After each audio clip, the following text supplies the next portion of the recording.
How are we doing, everybody? Welcome back to the channel. I'm just waiting on Paula arriving, but I thought we better start and just wanted to apologize for a couple of days where there's not been a show this week. I've had some major issues um, with like the smart box bringing power into the house. But we seem to be good now, and we're just going to crack on. We're going to look at some of the updates that's um, come out about the Hayden case. And then I want to look at Lyndsey Clancy situation because we started talking about that the other day, right? And I think there's this clear divide between mental health and medication, her husband's involvement. Then you've got all of these women dressed in pink with gathering with their children outside the court and outside where this woman's being held in support. And then you've got all these mums on TikTok coming out and saying, well, who hasn't thought about unaliving their children?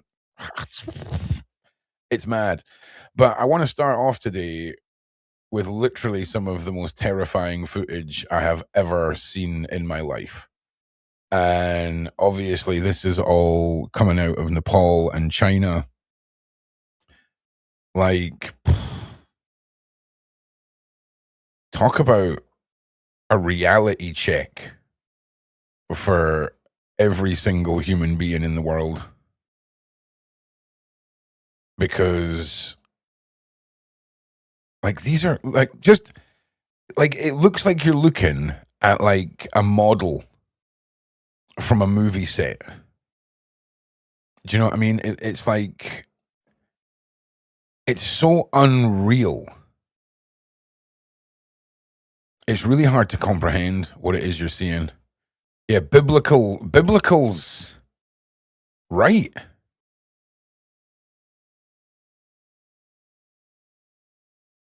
I mean, look, this is a 4-story building. Okay. These are all people. These are like buses. I mean, it's just so much to take in.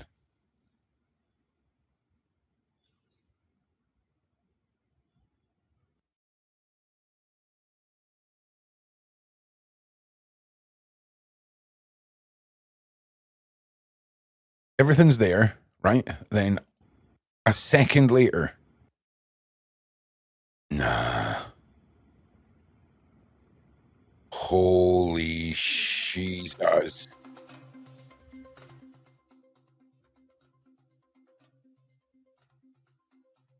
That doesn't even look real. Like it doesn't. Right, Bev? Like it.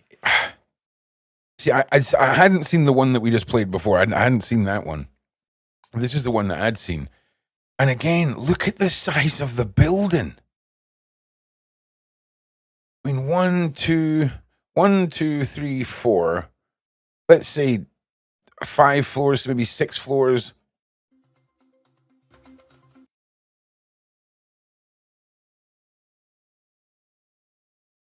Oh my God.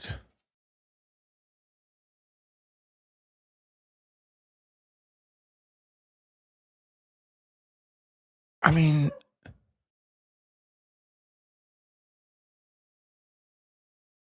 right? I mean, I don't think anyone would blame you.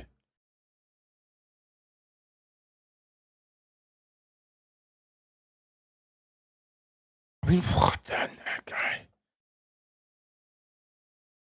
I've just never seen anything like this.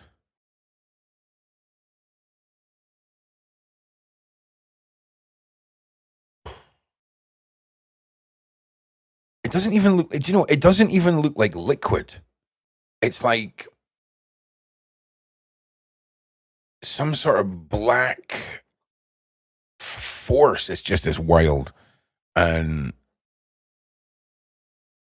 I mean, I don't think we will ever see anything on camera like that ever again. Hopefully, anyway. But I mean, it just doesn't even. My brain can't compute what it is I'm seeing. Do you know what I mean? Oh God. imagine just be living your life.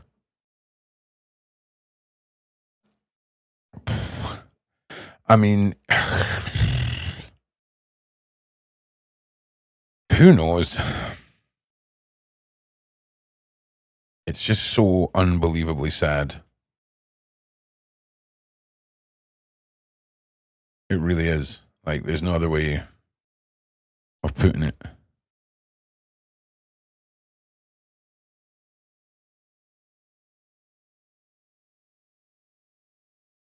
It really is unbelievable. There's some different footage here. Landscape around the Bote Koshi River in the early hours of this morning. Actually, I'm just going to put it back. In the moments before, they flee. But it is already too late. The force of a gargantuan flash flood hitting Tibet's Jurong port, a major crossing between China and Nepal. A flash flood! Like they need to come up with new words. Like, this isn't a flash flood. A flash flood is when you're standing there looking at your neighbors going, I don't know how this happened, with some water up to just below under your knees. Do you know what I'm saying? Where, like, you're all get together because the ground floors of your house are all, like, wet. That's a flash flood.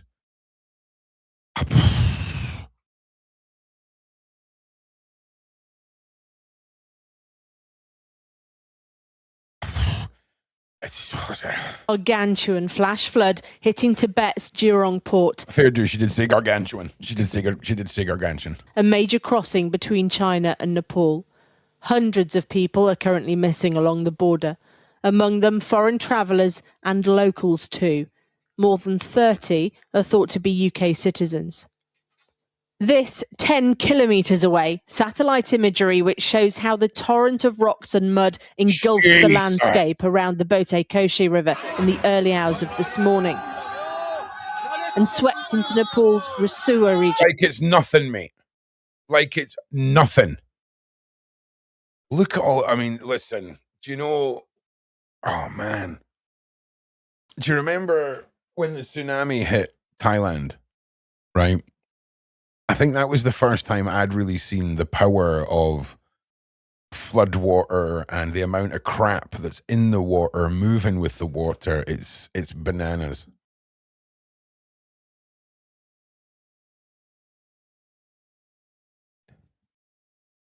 Like, it really, really is. Just give me 1 second, everybody. All right. As well as damage. Yeah, I'm going to take biblical. We're going to accept biblical on this one. 100,000,000% we're accepting biblical on this one. Damage to roads and bridges. Entire villages have been washed away. Tens of thousands of people live in these mountainous areas and told to seek higher ground. Look at the size of the buildings! If they were able to in time. I saw around 9 trucks being swept away by the floods, including people. It's heartbreaking. I've been teaching here for 18 years, and I've never seen anything like this before. There have been successful rescues too. Oh my god. That is all mulch that they're stood in. Person covered head to toe in mud, but helped from their home into an ambulance by air with many roads impassable. Why are they in blue camel?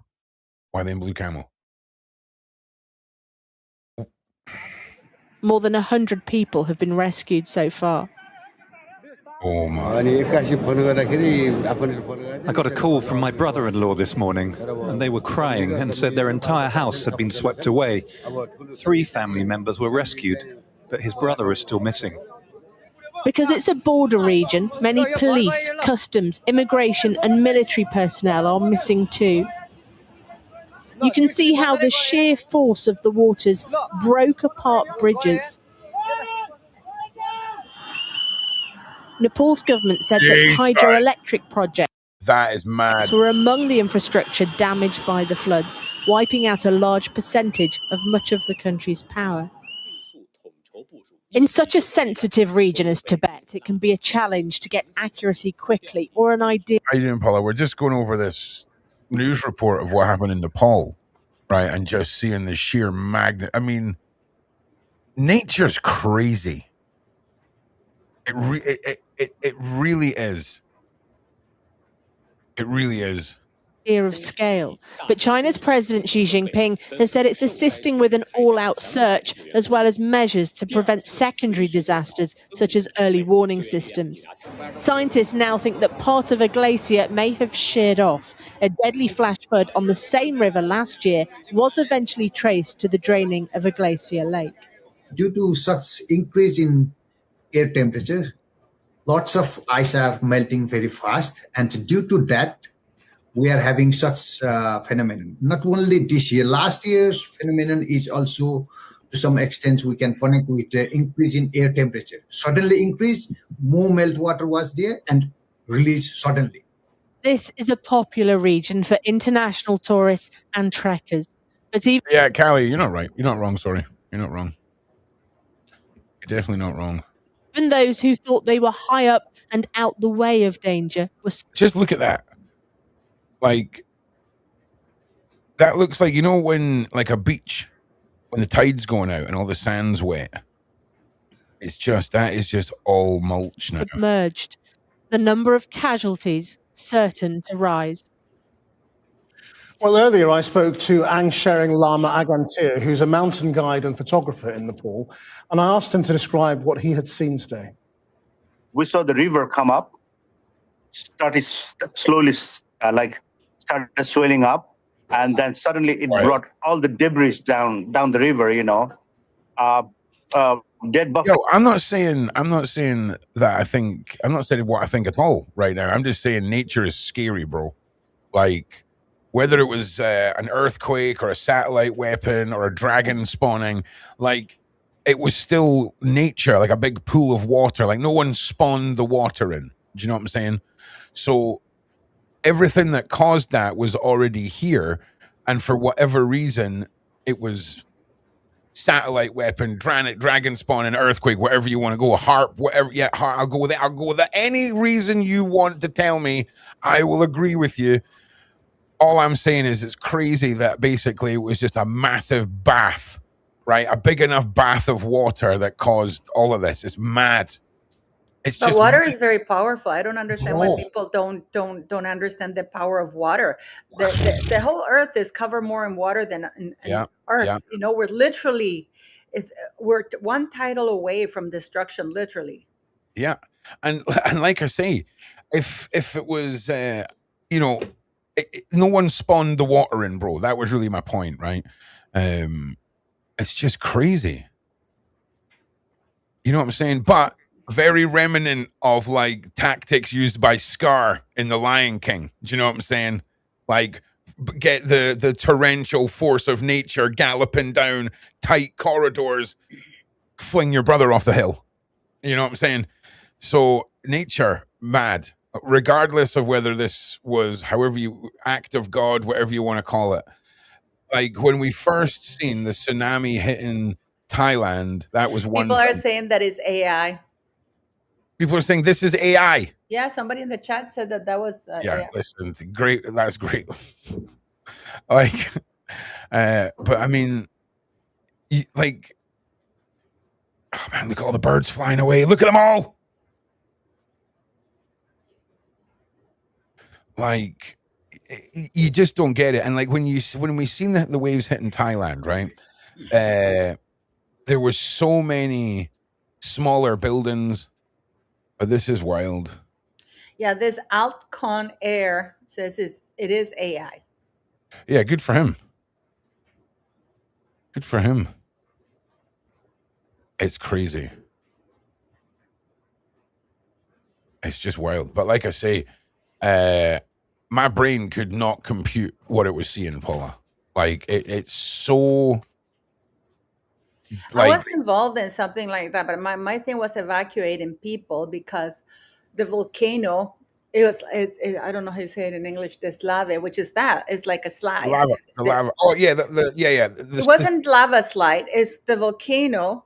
Landslide. side, the Yeah, the volcano side landslide. is like a landslide was just coming, and people refused to leave. I remember we were driving 40 kilometers out, and we still had to use the windshield wipers because of all the ash. That's how big that volcano. Because we were worried the volcano was gonna erupt and people were gonna get killed. Because usually people live around the volcano because it's fertile. I will say this though, I wish nothing more than this for this to be AI. Like if this is just like if it turns out that Nepal and China were just having a bit of a laugh with us, great day for humanity. Because look, just next, what to do is next time you see a parked bus, run at it as fast as you can and see how much you can move it. Okay. When was this? This was yesterday.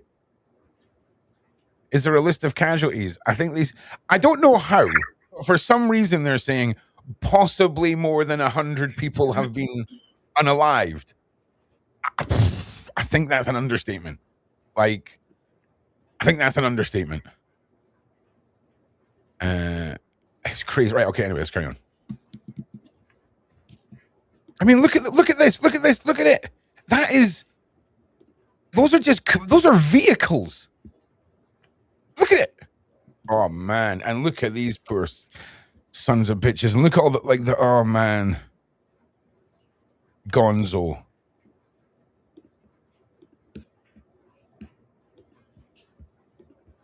Man.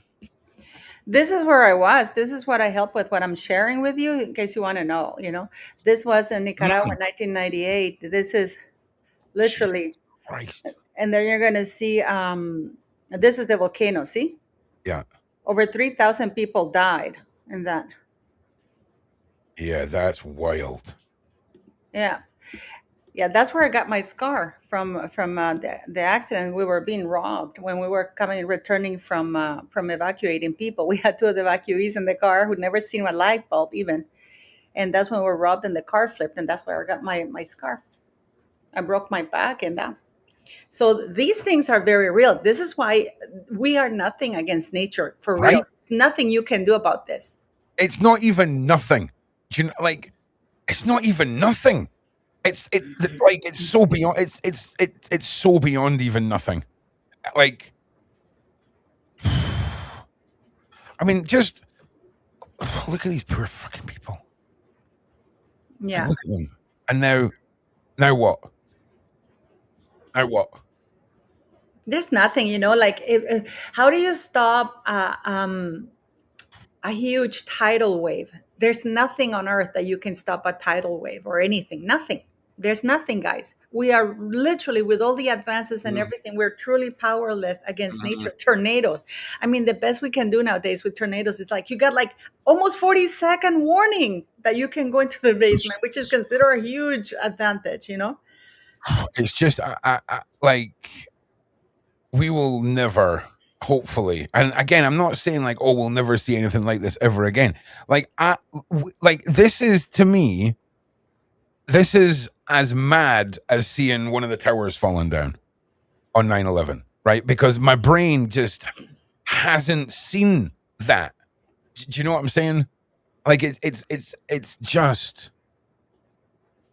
just bananas. I will say this though, right? For the guy that says, "Oh my God, this is AI," I will say, right? What did they build the camera mount out of? What if what?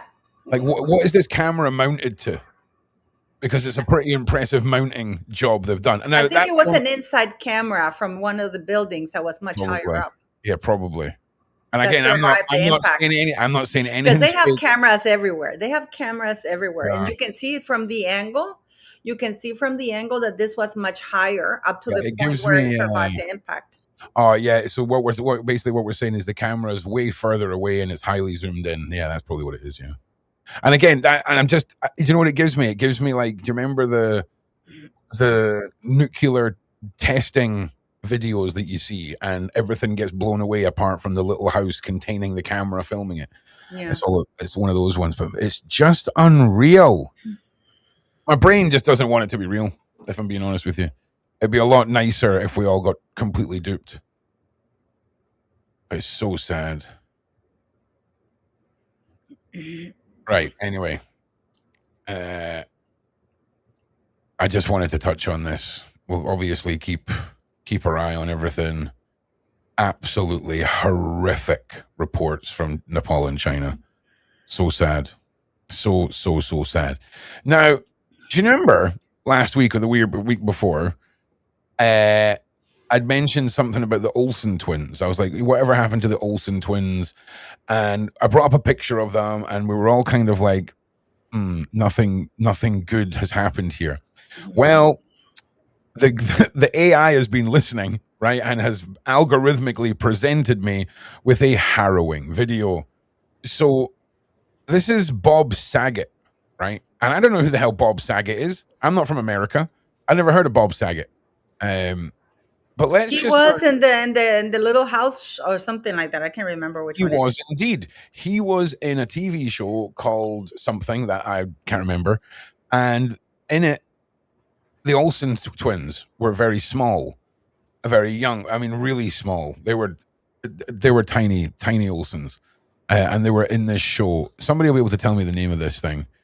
Full House. There we go. Thank you, Ryan. And it was about a family. Right now, we're going to just watch this video. Because I hope this is AI. Okay, I hope this is I hope everything in today's show is AI. Okay, and it's difficult if there's kids. I can stop myself because I am a dad. Hang on, let me just do this. And so this guy was a massive freak, by the way. That he did a lot of inappropriate. Hang on, so what? Bob Saget was a massive creep. Well, we're going to learn that now. Okay. And so Bob Saget has a new book out saying that he did a lot of inappropriate jokes. Do you remember the jokes when you were on set? They were very inappropriate. We probably couldn't even talk about it. And it's difficult if there's kids there. I do stop myself because I am a dad. It's a conflicted thing. So I was on good behavior, but sometimes I did some inappropriate acts. You are the squeaky clean dad on Full House, but you did some really inappropriate stuff behind the scenes. What kind of stuff did you do? My buddies Mary-Kate and Ashley Olsen. Back off, Bob. If you don't play by the rules, we'll start telling stories about how you act at work. Instead of Ashley and Mary-Kate, for Michelle, as a 3-year-old kid, they gave me a doll to talk to. It looked like a doll. It was just missing the stuff. You ever been with one of those things? Well, not one that I would hold that would mimic a 4-year-old. And then I just grabbed it, and I just threw it on the bed, and I just started pretending. First, I was like dancing with it, and then I was like, laying in the bed talking to it, and it was very lifelike. Wow! What? Come on, that's great. You can cut this out, right? His entire job consisted of saying, "Take a look at this," which is what he used to say to Mary-Kate Olsen in her dressing room. Is it true that you used to give Mary-Kate acting lessons? He'd tell her, "Act like this never happened." Bob Saget is a sick. He has 2 daughters in college and 3 girlfriends in high school. By the way, this would be a good time right now to take your pants off and get some lotion. Because that's what happens next with this family. They just start jacking it. Can I get a copy of this? I'd like to send it to the kids on the show Full House, if I could. Who had the worst potty mouth on set? Bob. After all these years, I'd never met the Olsen twins. He introduced me to them. I said to him, "How do I tell them apart?" He says, "Ashley swallows." Bob has done a lot for this country. For 8 seasons, half an hour a week, Full House kept off the street. In fact, 3 of them were on the show. A lot of people are very upset that the Olsen twins won't be returning for it. Get over it. The Olsens are sweet girls. They should do what they want to do with their lives. And so Bob Saget has a Who the new fuck book is out Bob saying. Saget? Like, who is this guy? I know he's like an American staple. He died, I think, already. And gravy. I think he's dead. Is he? I don't know. Let's find out. If he is, then interesting. Bob Saget. Bob Saget. Oh, he is dead. Okay. All right. So here are the Olsen twins. Let's just lay this one on pretty thick. Okay, so we all remember the Olsen twins, right? And I'm not being funny. I remember them as being over everything. Okay, when I was a kid, they were on so many different shows, and that was it. Like, I'm pretty sure they've done a couple of things later on in life, but they just are non-existent now. Oh no, they have a brand of a clothing brand which is Clothing very, brand? very successful. It's Mhm. really at scale. I think it's Okay. called the ROW or something like that. I can't Okay. remember. But they have a very, very, that's why they retired, because they became so wealthy. Their sister is it works in the Avengers. She's one of the actresses in the Avengers. Okay, hang on, keep talking. I'm going to go down this. No. I mean, Gadget rabbit their hole. sister. You know who it is, right? Their sister. She's in the Avengers. The Avengers. Yeah, the Avengers. She's Yeah, one of the actresses, the top actresses there. Right, hang on. I need to find And out. yeah, but they retired from acting and they started a clothing brand, which is very, very successful. So they don't really need Are to you act sure? because they're like, Are you what? sure they have a sister? Pardon me? Who's your sister? Elizabeth Olsen. Okay. Yes. She's in the Avengers, yes. Avengers. I like the way you say that. You know. Yeah, So it's yeah. So but they are very wealthy. They started that clothing brand and they got into fashion and all kinds of things. Oh no, they never gave me we're poor vibes. They just disappeared. Like disappeared. Well, they I mean, didn't fair need enough. to act because they were really clever, and then when they started that clothing brand, they became really, really wealthy. Oh, she's Scarlet Witch. Hmm? She's the Scarlet Witch. That's I who don't know she what is. that is. That's the lady who she plays in Marvel. I think it's Oh Scarlet. yeah. Well, I don't know her, but she plays that there. Yeah, for sure. Okay. So, regardless, right? They just kind of from my world, they kind of disappeared. And obviously seeing that about Bob Saget, pretty grim, right? Now this circles us back to someone else that we've spoken about, Miss Paula M, which is Amanda Bynes.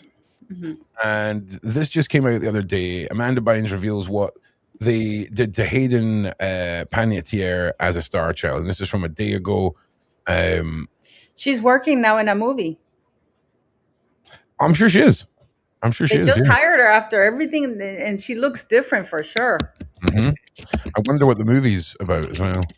Yeah, I'm gonna tell you what it is. It's called I think it was the Killer Dolls or something like that. Okay. Let me see. She was spotted. They had cleaned her up. Let me see. That's what I read. Anyways, let me see. Killer Dolls movie. Let me see. It's right here. Mm-hmm. I wonder if you could literally devil's breath someone right the way through a movie. Unless it was a lie and it was fake news. Have a look. I'll have a look too. Because I saw it on X that when they saw that she had lost weight. Yeah. She had lost weight or something like that, and she was in Hollywood, which surprised me because. Hang on. Actual Storm is trying to tear apart Stuffed Animal Storm. Just give me a second. Listen. Chew on the elephant. It's like it says Amanda Bynes' latest hair and she doesn't look good for sure. I mean, something is wrong with the lady, but I don't know what to tell you. I mean, this is August, this is July. Let's put it July. Let me see, because I read somewhere that she was doing something. She debuted platinum blonde waves and a slimmer physique following her reported weight loss journey. So she seems to be in something. Are you sure it's not like an old tweet or anything? No, it was a new tweet. But well, maybe we've all just switched realities again. Do you know what I mean? Yeah. I don't know. I guess I must have. Yeah. In July 26th, this is AOL. Let me see. I have this. Amanda emerges with bleached brows, eyebrows, and slim figure after losing more than 30 pounds on Ozempic. So she has the cash. Let me show you this article here so you can Yeah, have of course. it there. Because she's on something, and she seems to be having money somewhere because she's having money somehow. I sent it to you. Oh yes, we did. So Yeah. Amanda All right. Bynes. Please like and share if you can. See, listen, right? Was Dolly Parton an unalived sacrifice? Do you know what? I'm going to star that. If that's the vibe you guys want to talk about, we can talk about that later too. But listen, can we just say what an incredible life that woman had? What an amount of respect that is poured out for this woman's life, Dolly Parton. And we'll talk about that. Also, hey, treacles, brilliant. Like, more people should be calling people treacles. Okay, I just want to point that out. It's freaking awesome. So yeah, here's the report. Amanda Bynes emerges with bleached eyebrows and slim figure after more than 30 pounds on Ozempic. I mean, I'm not being funny here, right? But losing 30 pounds isn't the most shocking thing about this woman's current image. Can we just, like, also, what did they say about her eyebrows? With bleached eyebrows, those aren't bleached eyebrows. Those are the opposite of bleached eyebrows. Okay? Those are optically enhanced eyebrows. But she clearly has money for Ozempic. She's not homeless, so she seems to have some sort of funds. Wait, no, she has got bleached eyebrows. What's going on with all the, like, lack of eyebrow, massive forehead, Ozempic, clonal whammon? Like, the Wednesday girl, her eyebrows are all mad. Freaking Chainsaw Chick and the other demonic thing from Wicked. I don't get it. It's mad. So anyway, right? That's who Amanda Bynes is. So let's have a listen to this. My special guest is the executive producer of the Amanda Show. This is Amanda here in a hot tub with She refused to be in the documentary outing this man's abuse. yeah, what the hell was his name again? I'm so bad with names.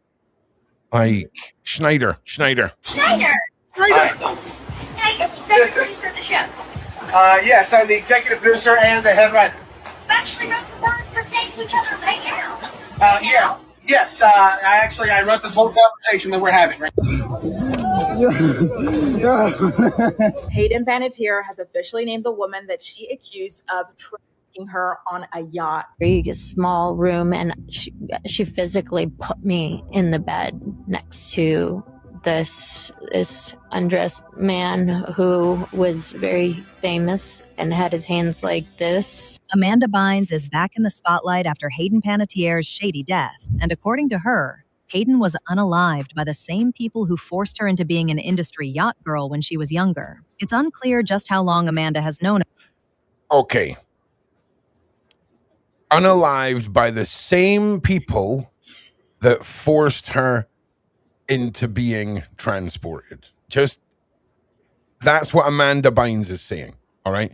Keep that in your brain, because we already know, allegedly, Stella, right, who that woman is. Okay. Well, what's his name? James Blunt has come out, and I sent you the article, and denied being the man. He's officially now denying that he's the man who. Yeah, we'll get to that. Don't you worry. We'll get to that. We'll get to old Jamesy boy. I tell you what, I'm not going to lie. The algorithm has been spamming me James Blunt short content. Not people talking about James Blunt, not people criticizing James Blunt, just James Blunt's actual content. Oh, tired Paula today. I haven't slept all night, buddy. You know why? Oh yeah. Well, look, it's just. We're not going to talk about that, but I'm still surprised no one's talking about that. Well, it's because the guy hasn't sent the email officially. I am the one who found out about it because I knew something was up. So I've been asking him to send an official email from the company so we have something, because so far he hasn't sent anything. Yeah, well, more on that later, everybody, because if Paula doesn't break it, somebody will, because I don't. It's just anyway. Let's continue. And according to her, Hayden was unalived by the same people who forced her into being an industry yacht girl when she was younger. It's unclear just how long Amanda has known about this, but it all makes sense considering she was also a victim of those same industry creeps she's now talking about. Amanda literally had to run out of the industry because she was allegedly getting touched on by multiple executives. The authority and even accused her dad of also touching her inappropriately at one point. And just when she decided to be vocal about it, she was thrown into a conservatorship to shut her up for good. But now she's out of it, and she has a lot to say. Now, just for a little context on Amanda, the allegations about what the industry did to her started when she started breaking down publicly. In 2013, when Amanda was in a psychiatric hold, she posted on Twitter that her father, Rick, had essayed her as a child. Her parents denied it, calling themselves heartbroken. Weeks later, she retracted the... Okay, so that is similar allegations that were made in a NT post about the parents of Hayden. Similar things. Thank you as well, principled uncertainty. That's two massive words from my brain. Claim entirely, tweeting that a microchip implanted in her brain had made her say it. But it didn't stop there. That same year, following her arrest for tossing a bong out her 36th floor Manhattan window... Yeah, Ron's okay. I'm tired too. Like, I'm tired too. She alleged on Twitter that the officer who arrested her had essayed her during the arrest. The department's Internal Affairs Bureau opened an investigation, and that's when a civilian witness who was present for the entire arrest told investigators no officer touched her inappropriately or engaged in any misconduct. And in a now-deleted 2013 tweet, she claimed she had been impregnated at 13 by an unnamed boss, who a lot of people believe to be Dan Schneider. Now, even though Amanda had seemingly falsely accused the officer earlier, this time people were actually paying attention because Dan has a long history of taking advantage of the younger women who he worked with, and unfortunately, Amanda was one of them. In fact, this is one of the first major things linking Amanda and Hayden, because they both pretty much had the same experience with older, creepy men. The only difference is, it wasn't by the same man, but the experience was the same. If you remember, not too long ago, a documentary was released about him called Quiet on Set, where multiple former Amanda Show writers,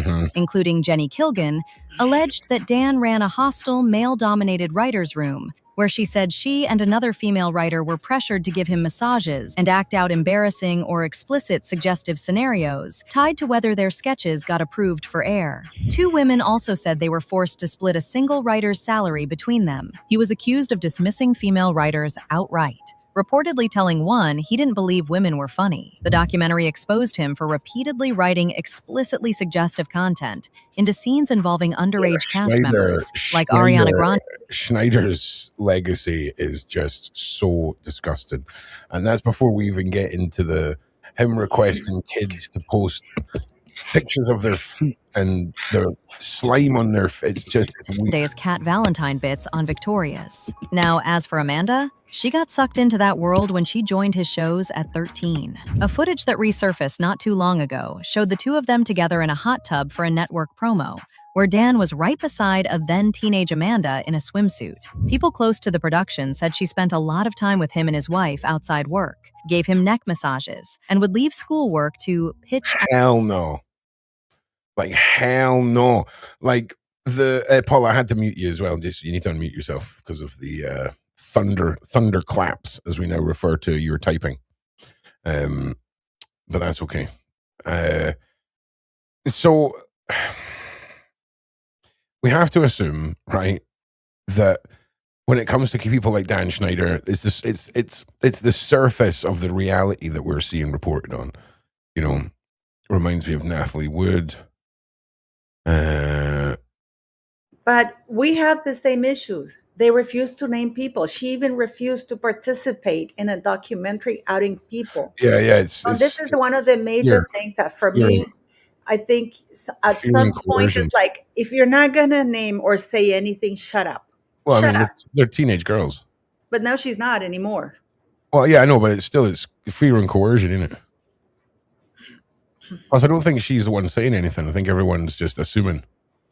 Well, clearly Ideas to him something was privately. wrong. That's Why the is a problem. 13-year-old allowed to give this grown man massages, be in the pool with him, and have private talks with him? No one was protecting her at all. It got so bad that Amanda even tried to get emancipation from her parents at 16, so she could go live with Dan. Apparently, he even got her a place to stay when she ran from home, following a fight with her father. And up until this day, people believe he may have taken advantage of her in ways that are very similar to what Hayden went through.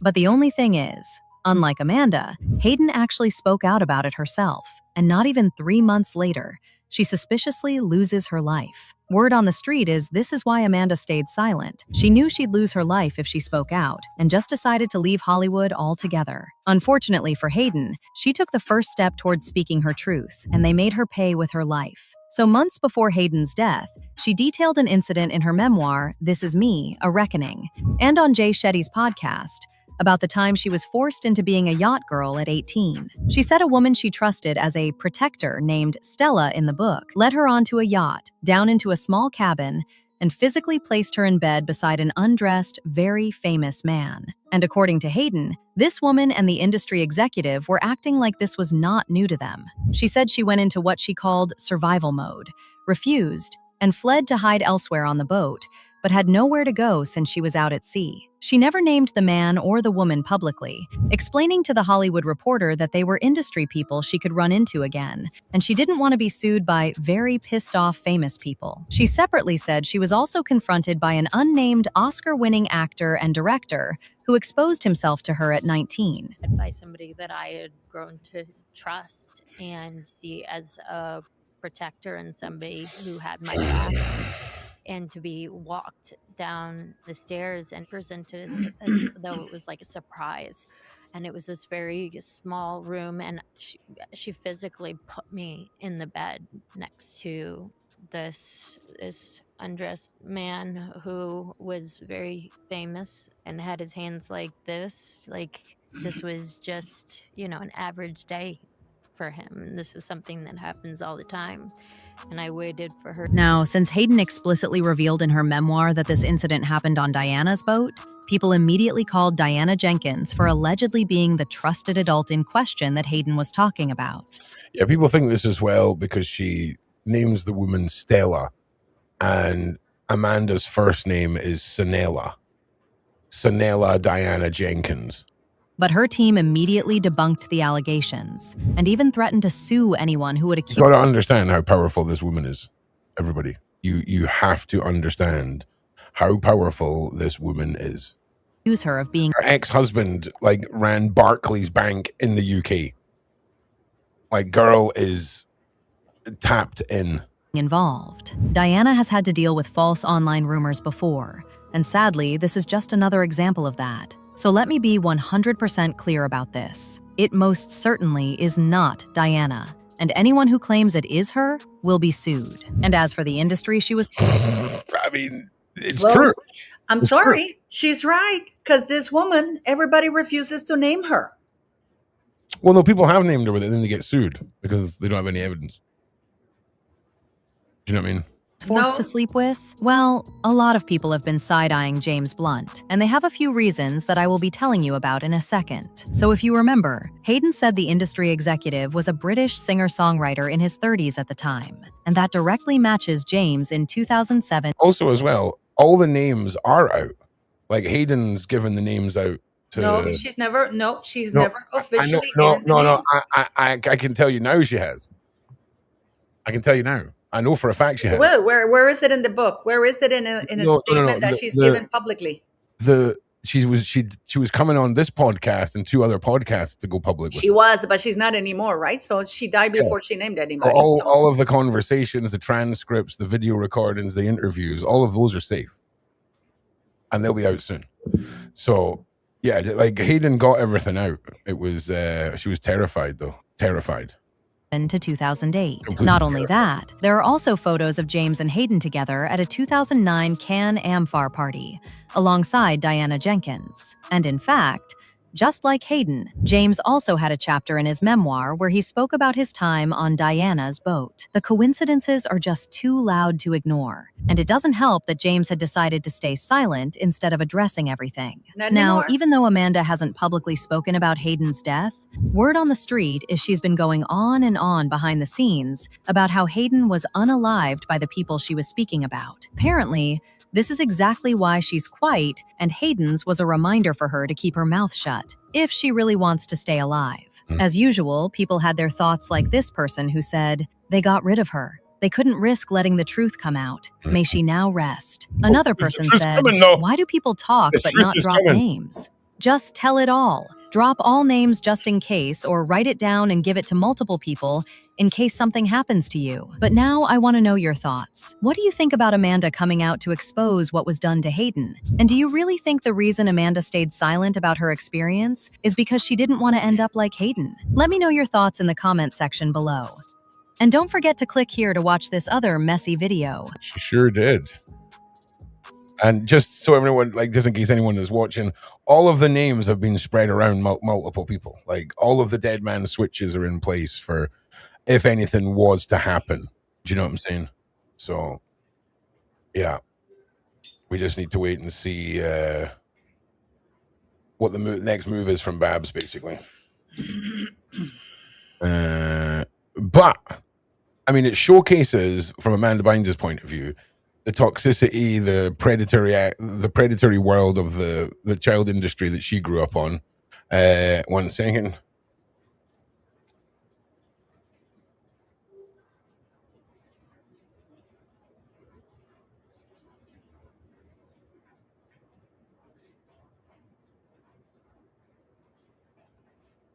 It is actually quite stressful if you think about it, that all these people are running around with impunity. And not only that, but they're willing to sue you because at this point in time, everybody suspects, it points out, but it's not true. We don't have anything. We don't have anybody saying this and this, X, Y, and Z.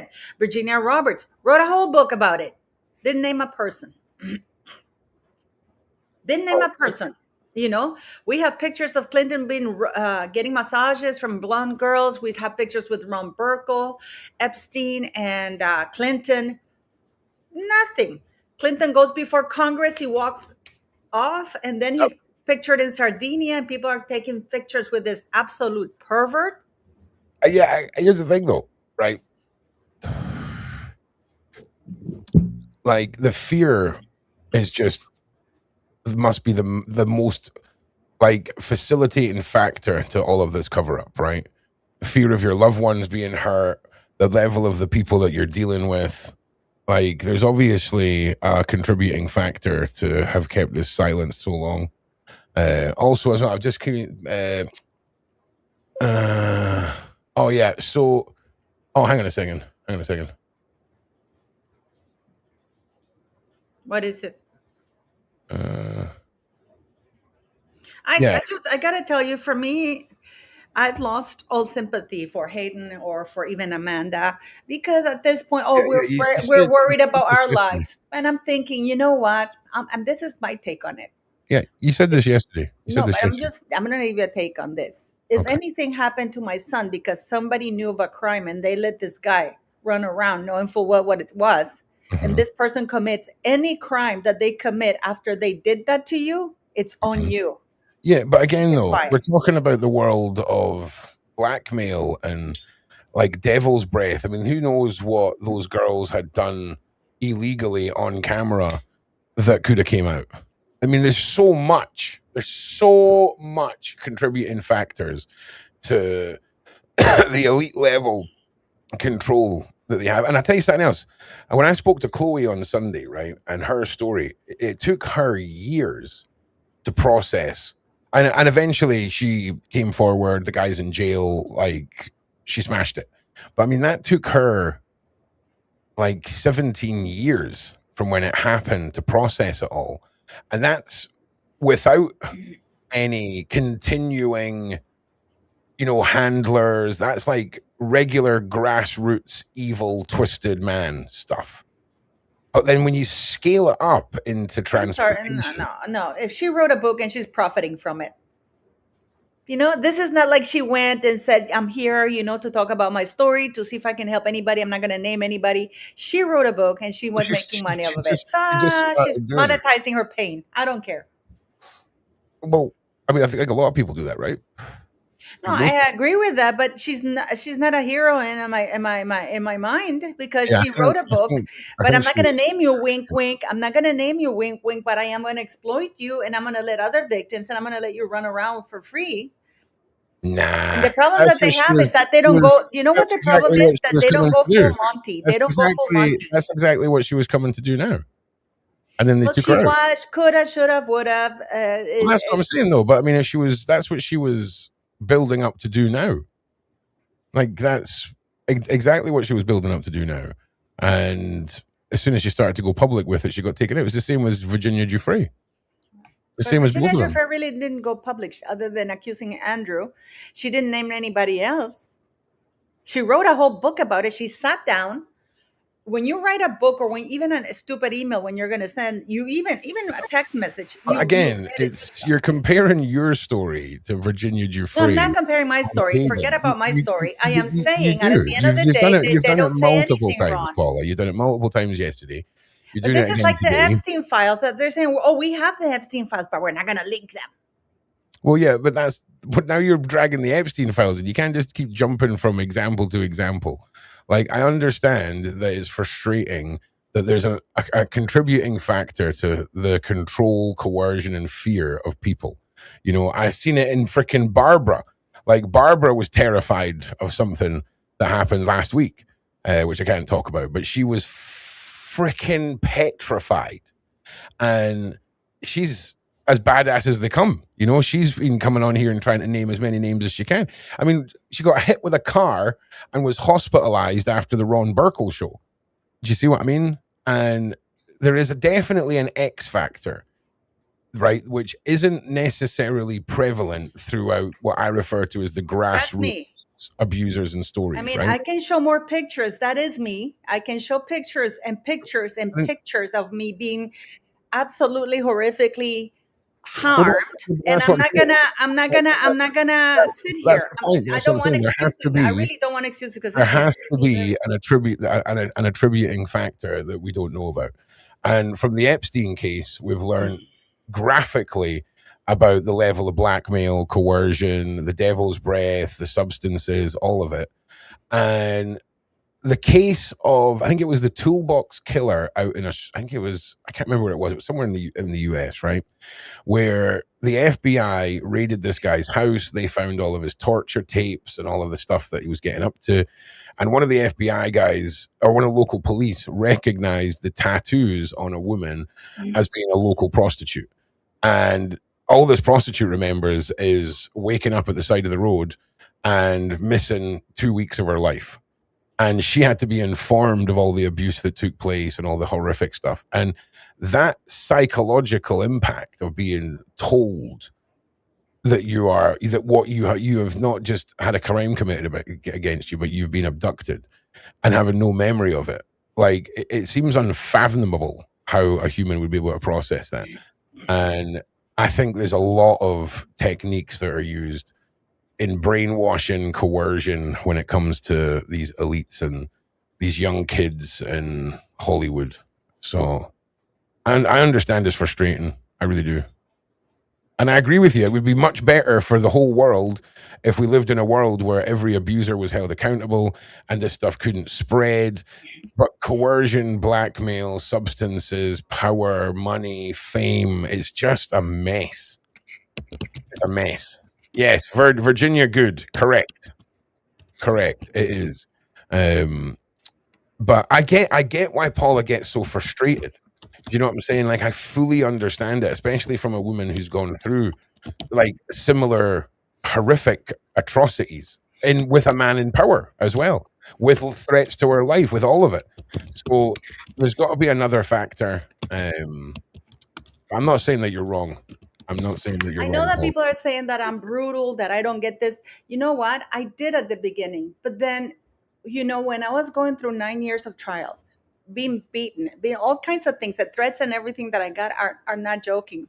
You don't talk about being brainwashed or having false memories. My ex-husband did that to me. I would think, he would tell me that I was doing things, and I was like, wow, did I really do that? And I actually imagined myself doing it.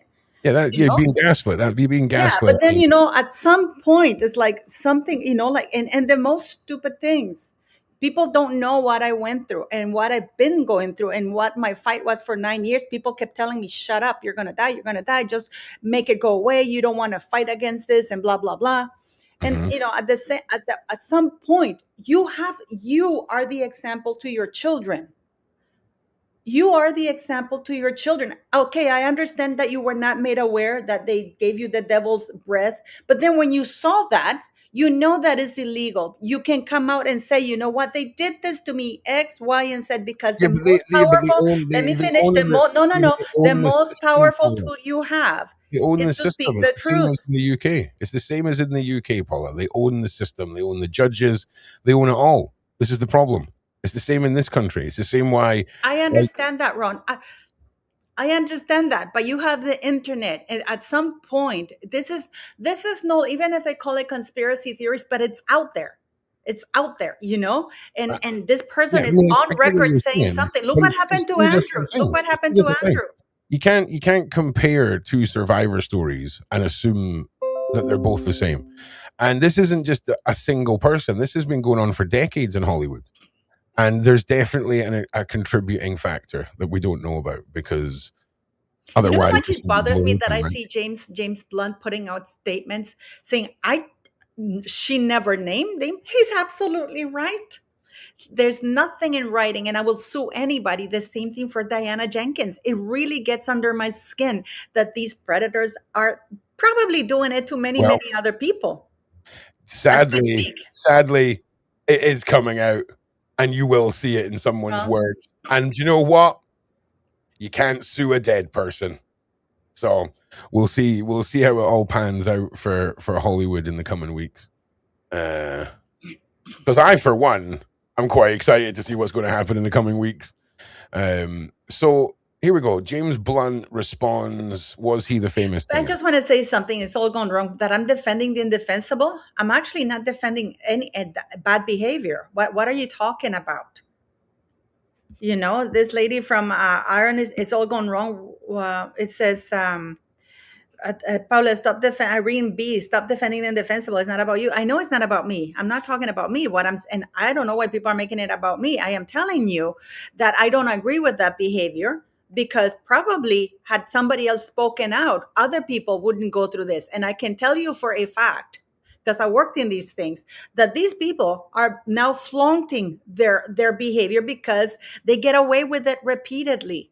People are saying, well, Andrew, he just moved houses. Yeah, but at least it was a big public thing, and it's symbolic. It is a symbol that people feel, okay, we got him to lose those titles. Yes, he's still being protected by the king. Most likely he will never face justice, just like Harry will never face justice. Neither Meghan Markle or anybody will face justice.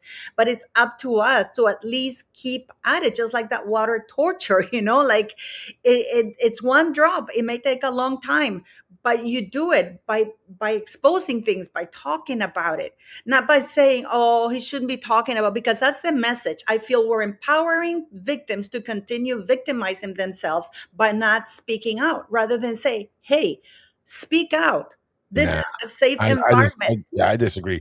I disagree when it's on the upper echelons of all this, because Super Janela makes a good point. Isaac Cappy came out with names. He was killed. Do you know what I'm saying? Hayden writes a book. Virginia writes a book. Virginia does some podcasts. Hayden does some podcasts. They start hinting that they're going to start naming names. Done. They're out. They're gone now. And it just sends a message. And here's another example.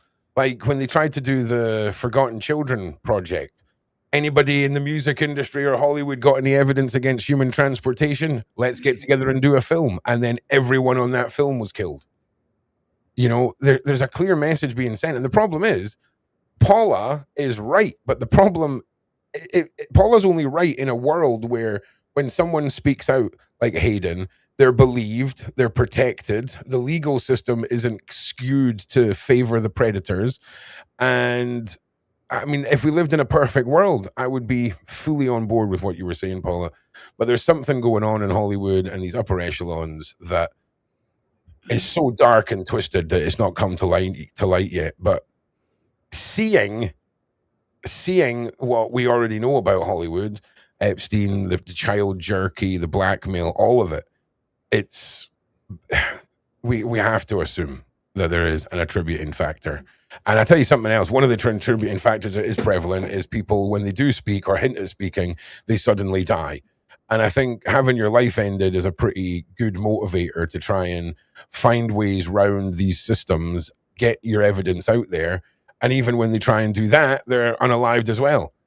So it's a lose-lose scenario. It really, really is. There's no winning side when it comes to Hollywood, the elites, the predatory actions, and how we get justice. Yeah, but isn't that amazing that we have what we all suspect, which are known predators, literally flaunting. I mean, when I see Bill Clinton, Bill Gates goes before Congress. What walks out? Nothing. Because nobody named him, in spite of the fact that there's enough links. Ron Burkle, nobody named him. This man wasn't even mentioned in Diddy's. They were named to the FBI, and witness testimony was taken from the FBI, and then it ended up in the Epstein files, but we're still waiting. Still waiting on any results, Paula. Do you know what I mean? It's maddening. This is what I mean. This is exactly what I mean. This is exactly what I mean. It's like, it's a joke, like actually, do you know what? Takes away from the seriousness of everything. Let's just mash these points together, right?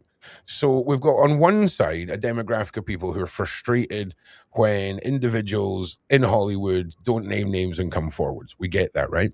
Then we have individuals like Isaac Cappy who come forward, Virginia Giuffre, Hayden come forward with a path to naming names, and some of them do name names. They all get unalived.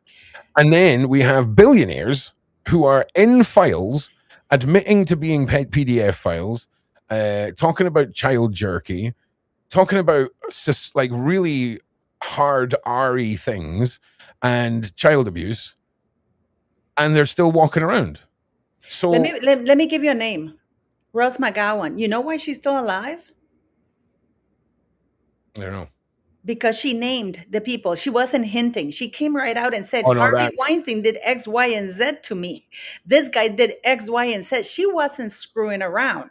And they knew that. It wasn't like, this guy did this to me, wink, wink. But, Here's the thing, though. When you've got cases that can be tried against one person, Weinstein, Diddy, Epstein, Mark Giuffre, all these kind of things, the commonality, Paula, is the legal system seems to think it's fine for that one guy to be a demented pervert. But the minute the case looks like it's going to expand to RICO or anything organized, it's laughed off. So it's a weird dynamic, Paula, because I get where your frustration comes from.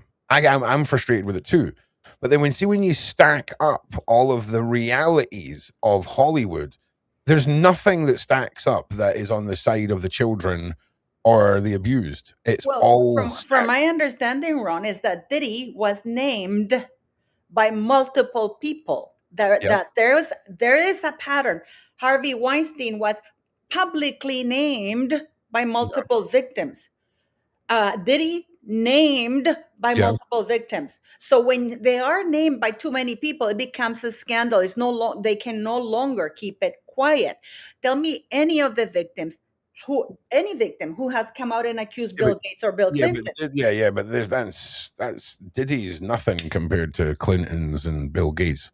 Like Diddy's low rung. So I mean, I can understand when people come forward about Diddy. He's not the echelons that we're talking about. But exactly. This is what Maria Mercedes is saying. When they're named, they have to do something. They have to do something, because this is not like, that we heard that they're victims and there's some pictures with these guys. But what is the first thing they say? It doesn't imply that they did anything wrong. That's the first thing they say. Just because you knew Epstein and you were at his house 174 times in less than 3 months, it doesn't mean that you did anything wrong. Just because your wife divorces you because she got a venereal disease from somebody, and Jeffrey Epstein has all these girls coming and going that are very young, it doesn't mean you did anything wrong. Because that's the defense. That's the defense that they use. But when you're named and they say, Diddy did this to me, Harvey did this to me, and these women are putting themselves out there, and they're giving courage to others to come forward. Look at how many Epstein survivors there is, and how many names that they've named, and how little's been done. But who has been named other than Andrew? I'm assuming a bunch of people. No, nobody has named anybody. This is why people are asking the files. The only thing that they have is that these people are named in the Epstein files, and they come up with perfectly good excuses. Bill Gates was a donor. Bill Clinton was his lawyer, or whatever the hell it was. There's lots of names that were named in when the FBI hotline came up. George Clooney was named. You're not listening to me. I don't know. Maybe my English is bad. Of course they're named because their names appears on the file, but they're not named as criminal people or anything. And they always have this excuse. Of course, Bill Gates was 174 times in 3 months because he's a donor. He was donating. He was a terrible guy. There's a bunch of names, right? But then there's the people that are the Epstein survivors, and that big group, right, that are public. But then there's the hundreds and hundreds and hundreds and hundreds of calls that were made to the FBI. So I guess we're all in agreement then that there has to be some attributing factor that we do not fully grasp or understand that keeps the whole of Hollywood and all of these men and women protected. Because it seems fairly simple that if you come forward and name names, you guys seem to think you're going to get results. So the attributing factor has to be something that we don't know about, because this has been allowed to go on for years and years. And through my work, I've seen nothing but the opposite to what you're thinking, because there's very little that seems to be getting done for the legal side of the Epstein files, for the Diddy's. I agree. I'm not disagreeing with you, but nobody okay, name me one victim that has come forward and said that Bill Gates disarmed me or this. I would know who to name. I mean, can you name me one person? And that is my point. There's nobody named as doing something wrong. That is exactly, you just proven my point. No, I said I couldn't name someone.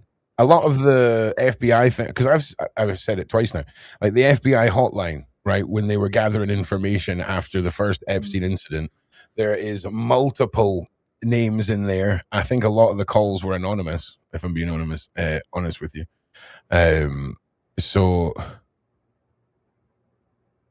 hang on. Other individuals who were named other than Andrew: Johanna Soyerberg, Shukri Walker, a woman who came forward in an account of Andrew in London. I don't know what any of this means. Testified at least Andrew. It's really interesting because now we're seeing James Blunt and Diana Jenkins behaving like victims. They're behaving like victims. They're behaving like victims. And they're going to take anybody down who says otherwise, because legally speaking, they are covered. Nobody has ever named them publicly. Nobody has ever come forward and said X, Y, and Z. Nobody has said James Blunt was the guy that was on that bed while Diana Jenkins took me downstairs, and there's nobody that has said that. Yep. And they're willing to take you down. They have the means to do so, because there's nobody forward that can. And listen, and you better listen, survivors, to Paula M. You better keep your mouth shut, because they're coming for you. Okay, that's Paula M's advice. You keep your story to yourself. No. Don't My name advice the is names, because they will come and sue you. Live in fear. Paula M message. That's not my advice. My advice is the opposite. Exactly my advice is stop. Exactly Ron. And I've let you get yourself to that point. You were the one. No. I'm not saying that. I am saying the opposite. I'm saying that by not speaking out, by not naming people, you allow these criminals to get stronger and threaten other victims. You just said anyone that comes out and names them, right? So when we're talking about survivor testimony, you're not naive. A lot of survivors lack the body cams and the surveillance footage of their abuse. So it comes down to eyewitness testimony. Well, look at this podcast. Even now we have to say allegedly because there's no facts that imply anything, right? Can we say so-and-so named James Blunt or Diana Jenkins? We have to repeatedly say allegedly because otherwise we're going to get in trouble. It's really not my place to say. No, but we have to say allegedly because we can't say this happened or this didn't happen. I mean, I say allegedly a lot. I say allegedly a lot. Because there's nothing. For example, we know with Andrew, and this is the thing with the former Prince Andrew, it really bothers me that I can't say, I say it in my channel all the time, he's a pervert, clearly, from what we've seen and things he said and stuff like that.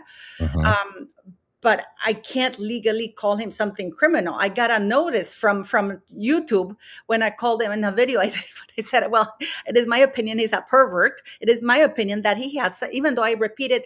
Hang on a second. I'm a coward. Okay. What have you done, Mum Bank? What have you done to protect children, to protect women, to protect those who've been transported? Because I've got a long legacy of being the boogeyman for these people. So before you want to throw a word like coward around, I just call it as I see it. Okay. And Paula was talking and she was saying what she was saying. But when you get to a point where you're saying these people will sue you for giving out names, there's no other way of taking that than as a direct.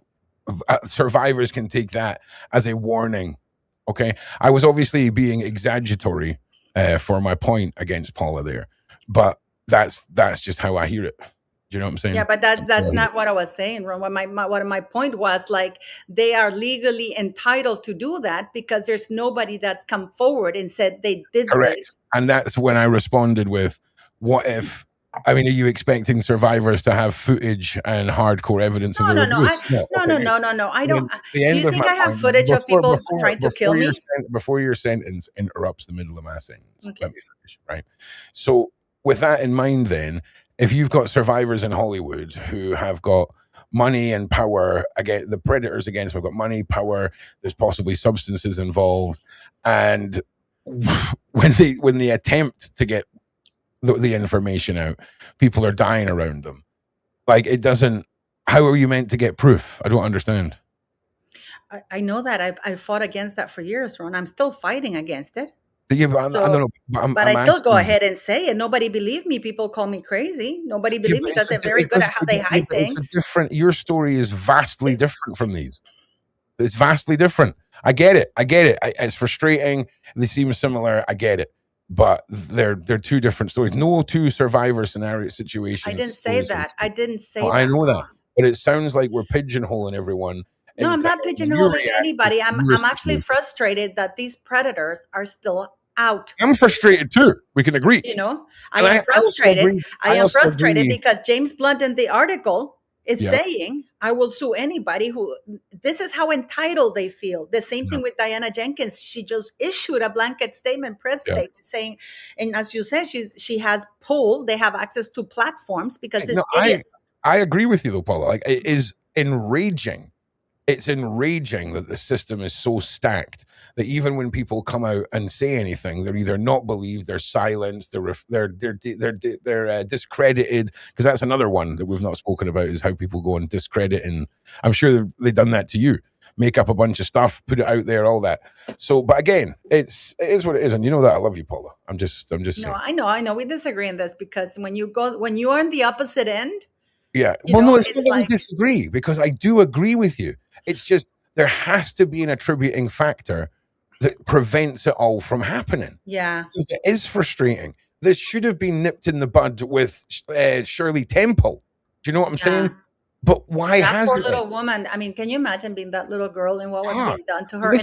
Where were her parents in all of this? It's like, where were her parents in all of this? We have to assume that not just the perverts in Hollywood, but the system, the lawyers, the judges, everything is intertwined in this. Because if the Epstein files has shown us nothing, is that the bottom rung of the priorities is justice. And I just got to say something, because it really sounds like Hayden just OD'd. Okay, let me give you a perspective here. If this lady had been in a healthier place emotionally, psychologically, she wouldn't have been with that asshole to begin with.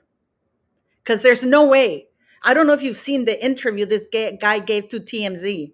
There is no way that anybody with a woman who is self-assured and is okay mentally would ever be around that guy. Clearly, Hayden, her mom was exploiting her. It was horrible. Clearly, she was not in a good mental state or emotional state to be in such an abusive relationship. If she OD'd, somebody made those drugs available. She flew back to that abusive relationship. Who was making these drugs available? Because clearly, this woman, she's a product of an upbringing. She's a product of an environment, and she's not the only one. And that has to be. People have to wake up to that, because she's not the first one. Brittany Murphy, we've seen. I mean, I got to tell you, Britney Spears managed to survive it, kind of. We have Amanda Bynes. I mean, how many people, Heath Ledger, how many more young, talented people who are in that environment who died that way? People are not waking up and saying, wait a minute, something is not right here. See, do you know what's interesting, right? Like, I come from Scotland. We've got a long history with substance addicts and things like this. And career drug addicts, they tend to OD when something like fentanyl gets into the system, right? Or what does fentanyl does? What does it do? Fentanyl is an artificial opiate, right? But it's 1,000 times stronger than regular opioids. So like a few grains of salt worth of fentanyl could kill you. Right. So it's bad news. Right. So when you have people that are on prescription drugs, like everything's sort of dosed out, if you know what I mean. And that's what I'm pretty sure she was taking. Right. It was, I could be completely wrong. I don't know, but it doesn't bode well that this young woman and she was lying about it, because she was caught by this TMZ guy. She felt she had to lie about it. She felt she had to deceive people, because she knew if you feel that you have to lie and stuff, you know that you're doing something that's not right, right? And then you get busted. But then again, I go to thinking this woman was mentally broken for her to be able to go back to that guy. We've seen that interview. You listen to that guy, it's like something's wrong with this lady. If you're of the mindset, right? Okay, so obviously, Paula, you're living in a world where Hayden was just an actress. Like, there's no proof of transportation. She's just I feel bad for her. I really do feel bad for her. That keeps running back to some toxic man.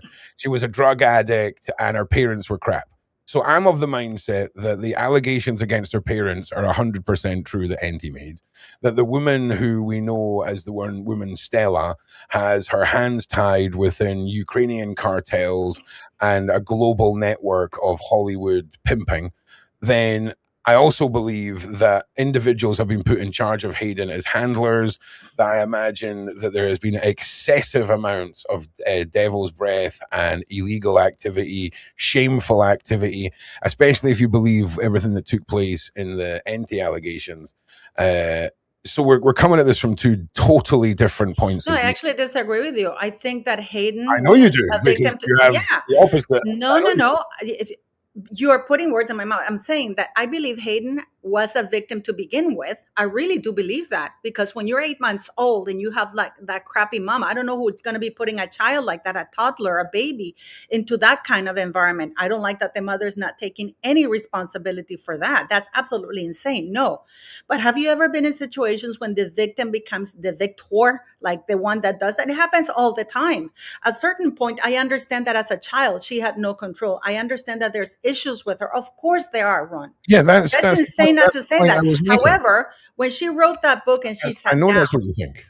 When she sat down and wrote that book, and then she's lying about her relationship, I understand that that is a result of her upbringing. I understand that probably you are colored by the upbringing you have. You view things from a different perspective. You know, everybody, you're a result of your circumstances, the So you're, situation that you're bringing. so you're agreeing with me. Yeah, listen. Yeah, but what I don't So agree with, wrong what I don't, and I'm saying to the lady, because she's saying that, oh, she just OD. Yeah, but my point is that it's not that she just OD.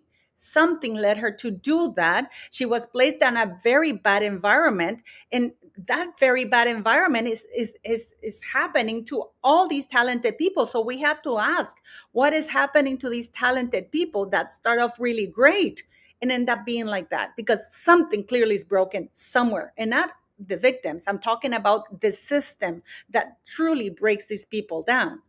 So you have to sort out what it's like treating the symptoms without treating the root cause. Clearly Hollywood is a pedo wood, because it's creating all these things. You cannot look at Amanda Bynes and think, oh, she's healthy. You cannot look at Britney Spears and say, oh, she's doing great. So what's your point in something regards to not. what I was saying, Paul? What's your point? You were saying My you were going to point is that I don't like that people are saying that, oh, she just OD'd. I mean, That there's a wasn't the lot point I more was with that. making. The point I was making was that you're coming from it from one point of view. I'm coming at it from another point of view.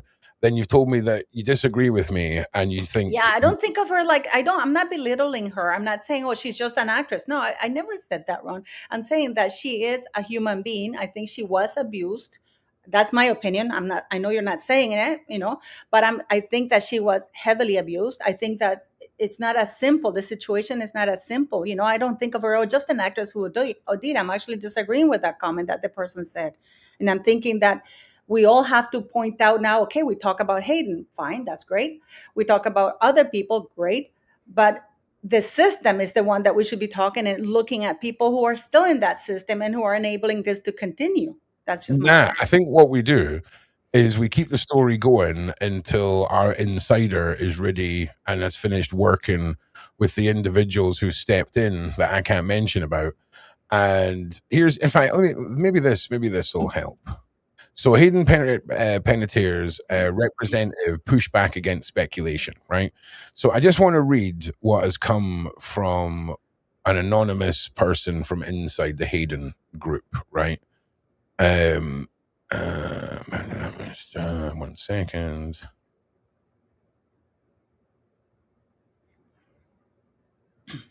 Let me just find it. 1 sec. I'll just link the article, right? Because there's a lot to read through. Now, they're basically saying that people online who are speculating about this and about that need to understand that there's a larger criminal investigation underway behind the scenes. So, I mean, that should let everyone know. It should be your first insight as to where all this is going. You know what's interesting though, Ron? The first thing, this is how people are. And this is when I tell you that the elites count on people having a short attention span. Because, for example, when I said the other day, I was doing a live somewhere else, and I said, oh, you know what happened to it? And people were in this chat. Are we still talking about Hayden? It's like she's yesterday's news, like we got, and it's like, and I'm thinking, wow, if we were back in the 80s when I was growing up, this would have been a huge story. That would have been the year's story. You know what I mean? They learned in the 80s that you can't have that, so they need to buy up all the media so that only one or two companies owned by the individuals that facilitate things like the Epstein files can control the world and the flow of information. And that's exactly it. I'm going to be talking about this until I know behind the scenes what the team is doing and when things are getting dropped. No, but I'm just saying, like, how little empathy in that regards that people, okay, there's another story, It's like, okay, move on from that. Now it's this kind of thing, because people are now, the press has trained people that you have less than an hour cycle. Oh yeah. Oh, listen, that. And you know what? It's even I can make it even worse, Paula. We're now in the realm of just the headline consumer. Yeah. So they don't even read the article. They're just doom scrolling and hitting the title. And how many times during the royal mess did I pull up articles just because of the headline? And as soon as you seen it, you were like, "Oh, that's a fluff piece." And I would read through it, and there was nothing to do with the title in that. Yep, that's clickbait. That's proper clickbait. Nothing. And you know what? That's fine when people actually get baited and click it. But the worst thing is it's just misinformation bait without the click. Because if I just read that headline and hadn't read the story, I would have went away with the headline impression, and the headline impression was so far from what the article was about. So it's a horrible, horrible situation for anyone that's in any form of abuse. But when we get to the levels that this is, but look, let's just cause a whole bunch of other trauma for us to argue about, because these women need to be put in jail, and their children need taken off them, and their voting rights need to be taken away, and they all need mental health checks. And like, what is going on? Like, how have we got mothers on TikTok? How have we got mothers, Paula, on TikTok making TikToks about how they agree with Lyndsey, and they're saying, well, we've all thought about doing that to our kids before, right? What are you talking about? You mad women. You mad, crazy, crazy women dressed in your pink. There's a child there. That's a child. And these women are here supporting a woman that allegedly killed all her children. What's going on? Look at them all. There's more over there. There's more of them. Mental health, mental health, mental health, rampant mental health issues. I just don't get it. That's a child. Mom, is this the woman that unalived all our children? Yes, honey. Don't worry. Mommy's thought about doing that multiple times to you, but it's only because I love you. What is going on? There's an innocent dog there. That's a dog leg. Is that a dog? That's a dog leg, yeah. Poor dog. So listen, right? I totally am here for the discussion about postnatal psychosis. Real thing, terrifying. The over medication. Totally here for that. Totally here for that argument. Did the dad do it? I'm even here for listening to that. Okay? But we have got some absolute gems on TikTok right now. There is one woman who is a psychic. Do you know what? I think I sent you this TikTok. I think we might have to start getting some of these TikTok psychics on my show. And I think what we should do is put the actual fear of God inside them. And not like in a Jesus biblical way, like in a real messed up Nordic nightmares for weeks kind of fucking way. Because there's a woman on TikTok who is now at the stage of going through the serial killer that is her husband, all of the previous women that he's killed, and it is wild. It is wild. Right, Paula, you've just sent me a man doing half of a Home Alone in the mirror. No. This is a proper lawyer, like a very well-known lawyer. Well, I'm just saying he's doing the Macaulay Culkin. That's how it started. That's what I'm saying. I'm not criticizing. I am criticizing. Listen, just if you're wearing a tie, you have to have your top button done up. Okay. I understand he's probably done 11 hours in the office and he's getting a quick TikTok in before he goes home. But come on. We have been trying to pour over the timeline, watching. Okay, no, he's stressed. He's very stressed. Okay, I understand now why his tie is undone. This is a stressed out man. I take it all back. Outside. Oh, wait, I've messed up. Ron's ruining it. Okay. We have been trying to pour over the timeline, watching the videos of everybody and trying to get as best as we can what the actual times are from the trial. So at 5:15, Patrick leaves the house. Where that exact time came from, I don't think there's any documented evidence. Forensic evidence, no, it's just from his testimony. Yeah. Okay. Then at 5:23 is the last heartbeat from that. Ron is definitely AI. I can fully back that Ron is AI. I have been sent here from the future to completely obliterate and assimilate mankind. And you're falling for it. You're all falling for it. haha, no. This clip of me admitting to this is what will be played back in 50 years' time when the full-on ronification of the planet happens. Welcome to the Roniverse. Apple Watch. So apparently it was taken off. And then at 5:24, we have the email sent from Patrick's account on the surface. And at 5:32, Patrick walks into the CVS, and there's no surface in his hand that we saw, right? Yeah, and he wasn't sure if he sent it from his phone or from the surface. He couldn't remember after that point, so. And forensically, no one figured this out. Police didn't investigate. No, they didn't look into it. And how far from the house to CVS? About 2 to 3 minutes tops. At 5:33, he calls Lyndsey. At the same time, a flight of stairs is noted on the phone. So that means that Wait a minute, did he actually do it? Is this what's happening, Paula? Is this going to be a big plot twist? Oh, shit! Children would have had to have been killed at that time because you couldn't get back down the stairs up. We'd have another flight of stairs. So she calls him back. She would be on the main floor of the house, right? At 5:34, yeah. And then, according to medical testimony, this is when the command voices started, and I believe the expert said then the deaths occurred after. Correct, which that would make sense. All right, this don't make any sense. And I want a screen that I can write on, Paula. Do you not really want one of these? Like I have intrusive thoughts all the time of like, I just want to draw on the screen. Like I want one of these. Then we've got her in that main area for 4 minutes. Could you imagine the shit that would be in my lists that I'm like trying to make things link together, and that it would be a nightmare. Then goes upstairs and is there for 12 minutes when the neighbor first realizes at 5:50 that she's outside.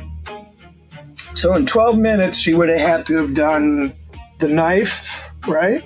Yep. She would have to do the pills, right? Yep. With lemonade that wasn't there the day before. And then we might have a belt now because we got a crushed thyroid that we don't know how that occurred. And everybody seems to agree scientifically it's not happening from the fall. And so all that would happen in... Oh my God, maybe these women aren't crazy, Paula. Maybe all the women aren't crazy. 12 minutes. And then that's if she was not... Already outside. Already outside, but 5:50 is when he sees her in the grass, in the backyard. There's nothing about snow that in the photographs we've seen was grass. Yeah.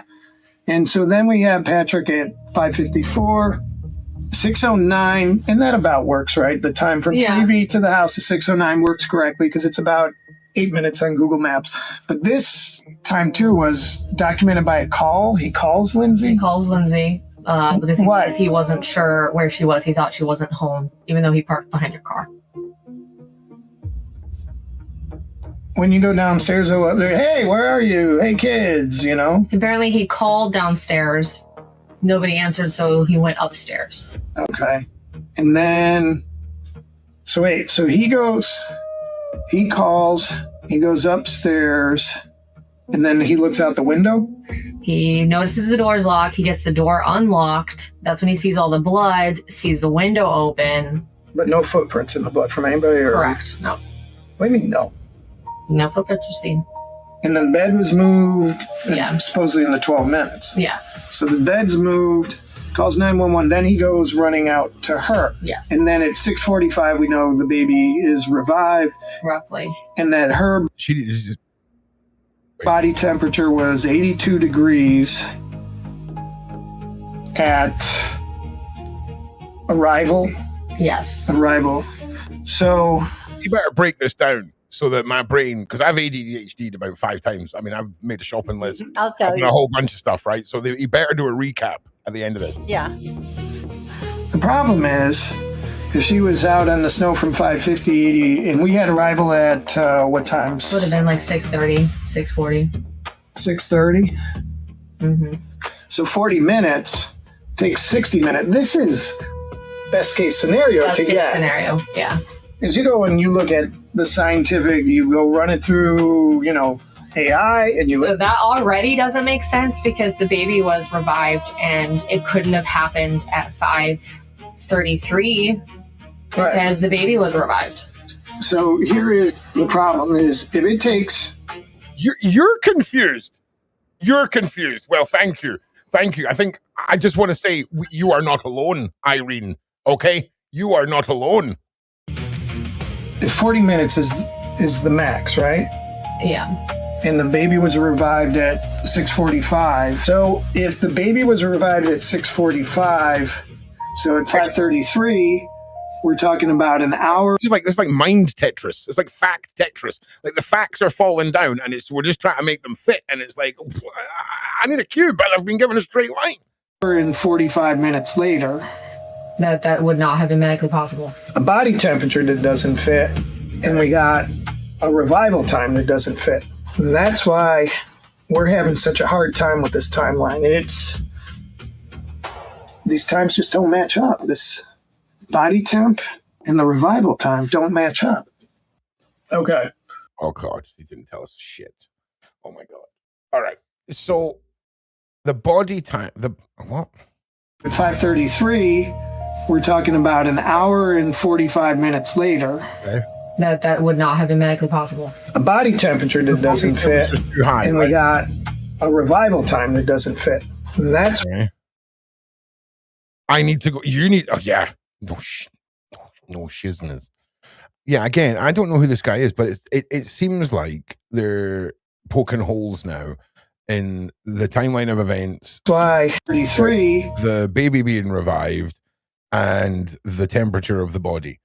I assume, and also when the dad effectively got back, right? Because this is day one of me coming into this, and I'm pretty sure this is like the last day of the trial. And it wasn't even the case that got me on this; it was all of the women standing outside with their kids. Lyndsey, Clancy's husband, sues her doctors. Yeah, I'd be suing a bunch of people. Oh, piss off. All right. Oh, no, that's the wrong place as well. That's the wrong place as well. Where are we? We're here. Okay, 1 second. Let me just pull this up here. The final day of testimony in Lyndsey Clancy's murder trial. She is accused of killing her 3 children, who range from 8 months to 5 years old, back in 2023 at their home in Massachusetts. Attorneys will have one more chance to make their case to jurors tomorrow. Fox's Caroline Elliott joins us from Plymouth live now. Caroline, you've been there the last few days. What can you tell us? Well, Frankie, tomorrow could be the biggest day of this trial yet. We'll start off the day with closing arguments. Each side will get about an hour each, and by tomorrow afternoon, this case could be in the hands of the jury. Yes, it is my opinion within a reasonable degree of medical certainty that Ms. Clancy was criminally responsible. The prosecution's final rebuttal witness testifying that Lyndsey Clancy is criminally responsible for killing her 3 kids.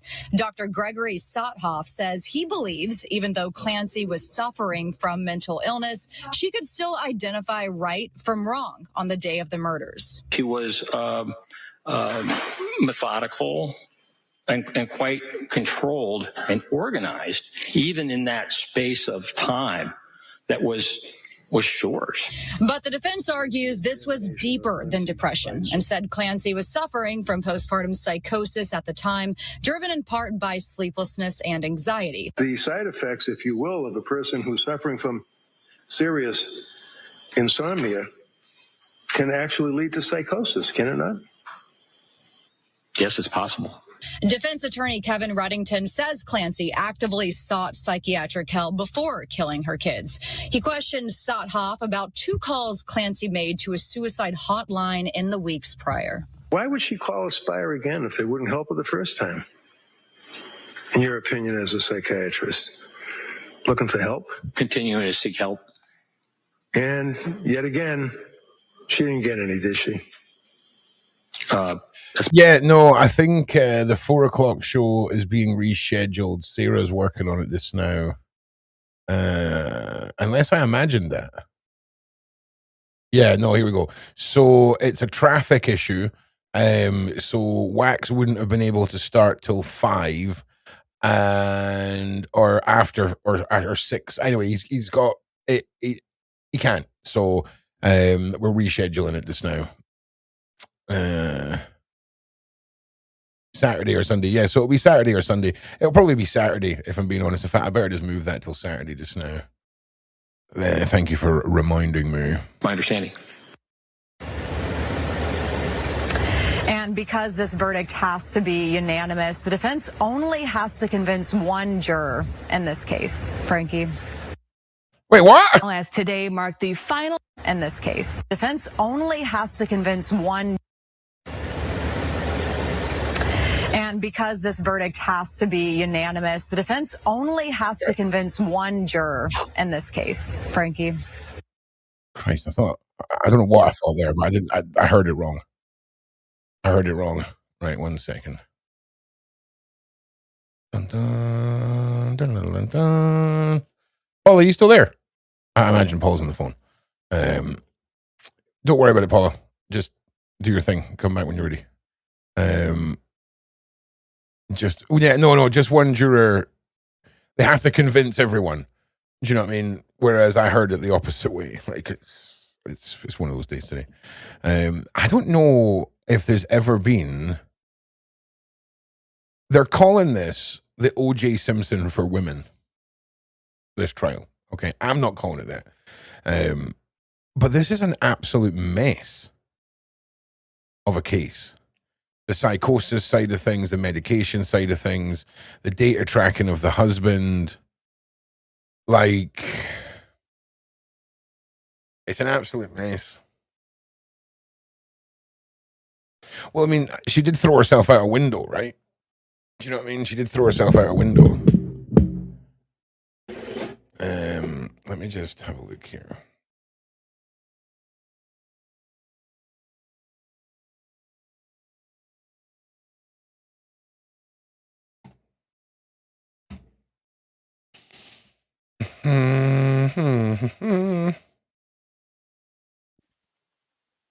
Outside that courthouse in pink, there's a trend online where moms post a video of themselves with the kids in the background and the caption saying, "Same, Lyndsey." What? Her child. Social services.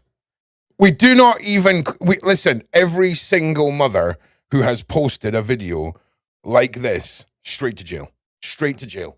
Straight to jail. Let's get ahead of the crimes. Let's get ahead of the crimes. What has the Lyndsey Clancy case taught us all? Get ahead of the killer when the killer is in the. You know what I'm saying? Same what? Same. What? What do you mean? Stupid women. Stupid women. Stupid, mindless, moronic, dumb, stupid women. That's a fucking baby, mate. That's a baby, mate. I held my baby as she died. Right? I know what it's like. I've been there. I've got 7 kids, but 6 of them are alive. What? Say that. Is that right? Is that right? Is that right as you hold your wee baby in that? So that kid deserves way better than whatever this absolute midden is that she is. That this little girl, I'm assuming it's a girl, this piece of trash that is her mother has no right. No right. Whole sentence out loud, will you? Because if the answer is that you've been. Oh, man.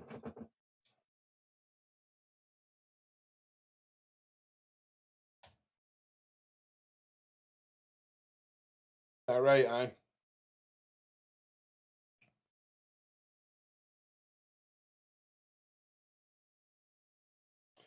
Sooner or later, there's going to be a man who does a really horrible thing, an R word to a woman.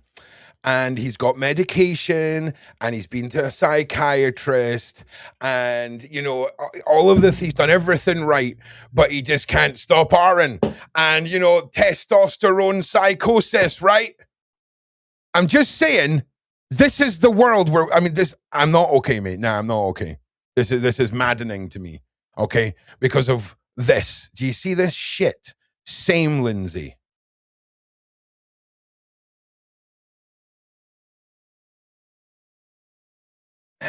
Been so overwhelmed that you've had thoughts about killing your own children, then Oh, let's take it one step further, intelligent man with the no frame glasses. Your baby. the phone down and call some help, because that's a medical emergency. That is insanity. There are lawyers already saying they'll pull those videos into custody fights. Yes. Yes. Because you know the majority of them are single mums. You know they are. A guaranteed high percentage Amazon Palestine flag orders. And whatever you meant by it, that's where it goes. Hundreds of women have shown up. Oh, man.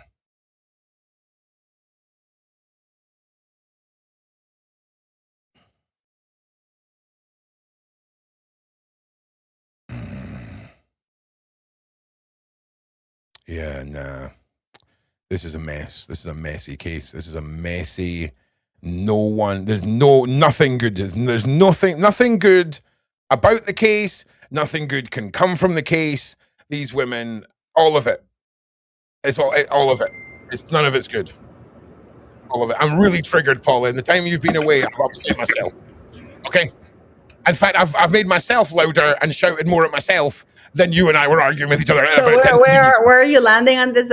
I got to tell you something that I am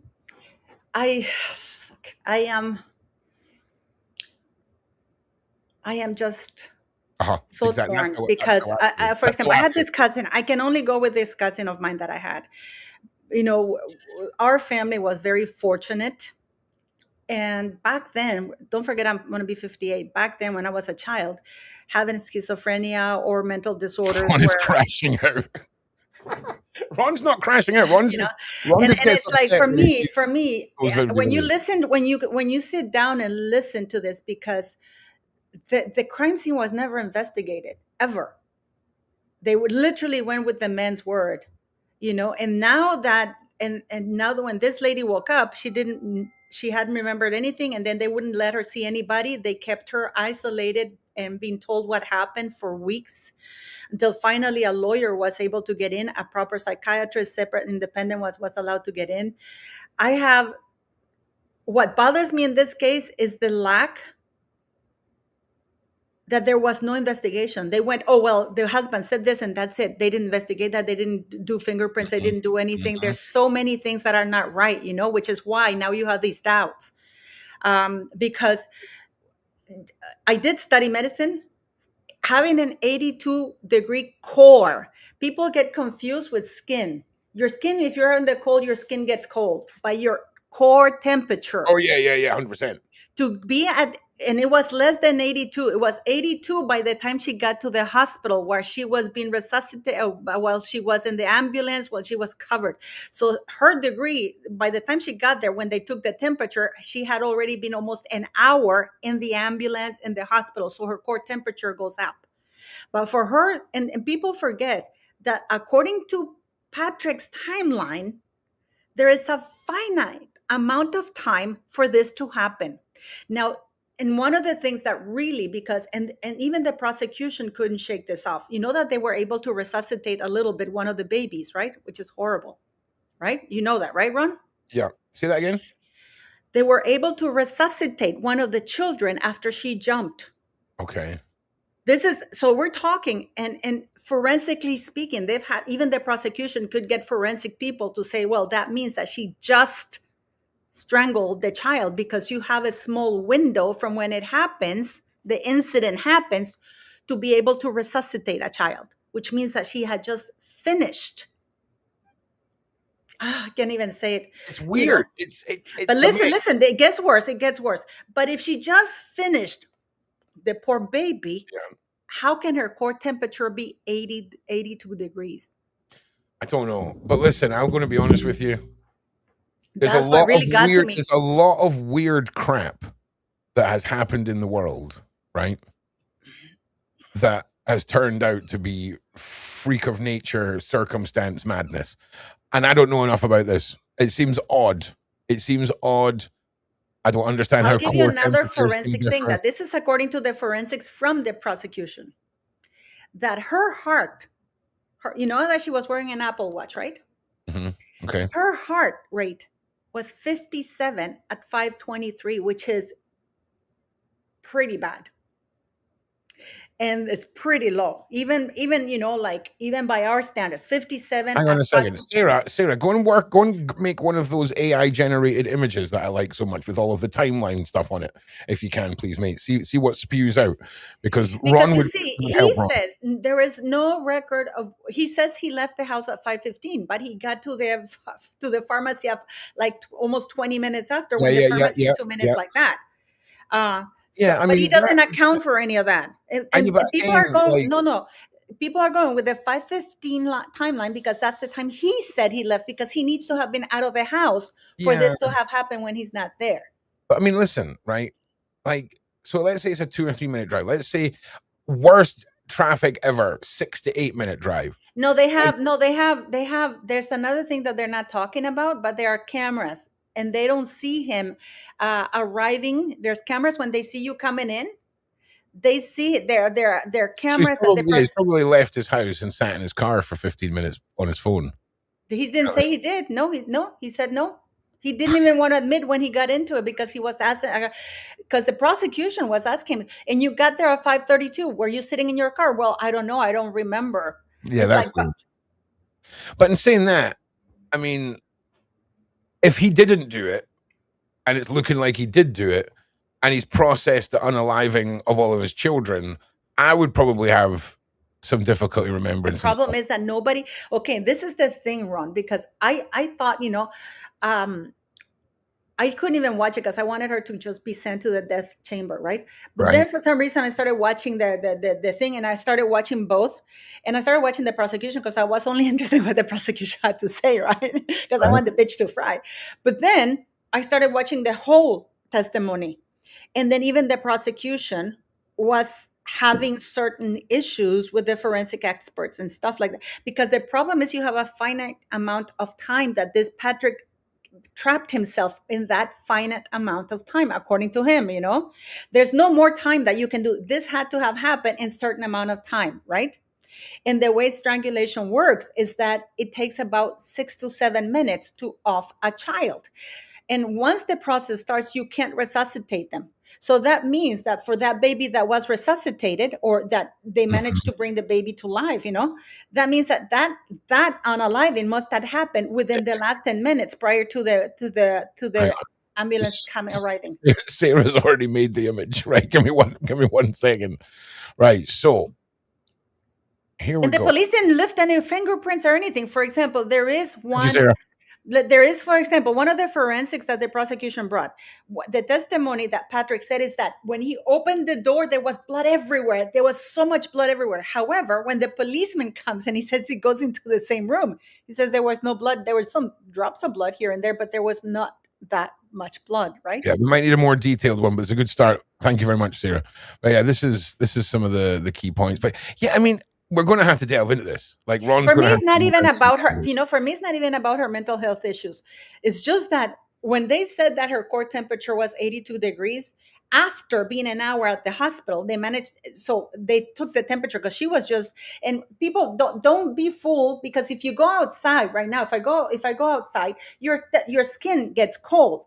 But your core temperature, that regulates your body temperature, it takes at least an hour and a half for you to. I mean, she has admitted to it though, right?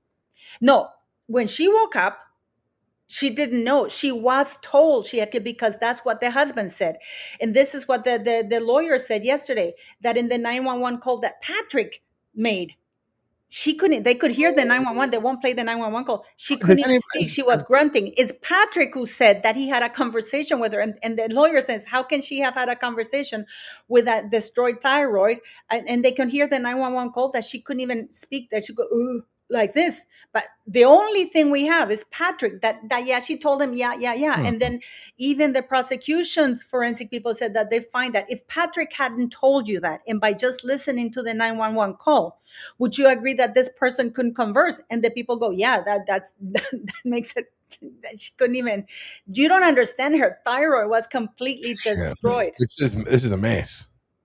It's all by what he said. So the police didn't take any fingerprints inside the room. The police didn't. Why would she crush the pills if she was trying to kill herself? You know what I mean? Oh, I'm going to crush the pills. And they didn't fingerprints, or they couldn't find anything, because when you crush pills, I assume that there must be something that she crushed them with, right? Because in her stomach contents, that's how they found out that she had crushed pills, because they took stuff from her stomach. Listen, arguably though, like if I'm in an irrational state and I'm going to unalive myself with pills and I'm wanting to swallow a bunch of them down, I'm probably going to crush them up.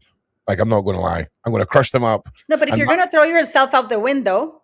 Yeah, Another thing that this is the prosecution, because I told you I started listening mostly first when I started listening to this was prosecution, but then the prosecution goes, well, the amount of pills that she had inside, even crushed, plus the pills that she had taken, regular pills, right? It would have made it impossible for her to even walk, no matter who you are, because the drugs were so heavy. Yeah, this is the prosecution's forensic. Have any of you in the side chat been watching anyone on YouTube who's covering this? I've been watching it. I've been watching Law and Crime, but they've been live streaming the thing. Law and Crime. Yeah, the trial is live streamed. The trial is live streamed, Ron. Like the whole trial is live streamed. You know. Okay, there is proof he ain't telling the truth. Okay, so maybe all of these women aren't crazy. I mean, they definitely are. But I just... Okay, I'll send you something here. I'll send you something here, and you can play almost the last minutes. I'll tell you where. If you play that, that is the video from the defense attorney. This is the last witness I believe he interviewed, if I'm not mistaken. Hang on. Where are you sending it? To your WhatsApp. Okay. I have it here. I can play it here if you want. No, I've got it here. It's the YouTube video. If you go to the very last, let's say, if you go to 2229, let me see, that is, 2229. Basically, or go to 20. Start from 20. Start from 20.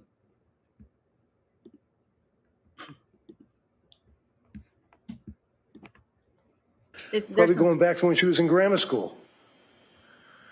Did you know that?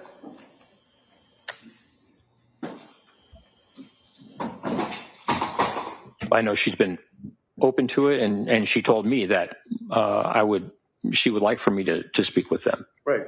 And she's been open to pretty much anything and everything that was asked of her, as far as signing documents, getting medical records, doing interviews, videotaping, making appointments to talk to guys like Mac in Helbrunn and you in Tewksbury Hospital, right?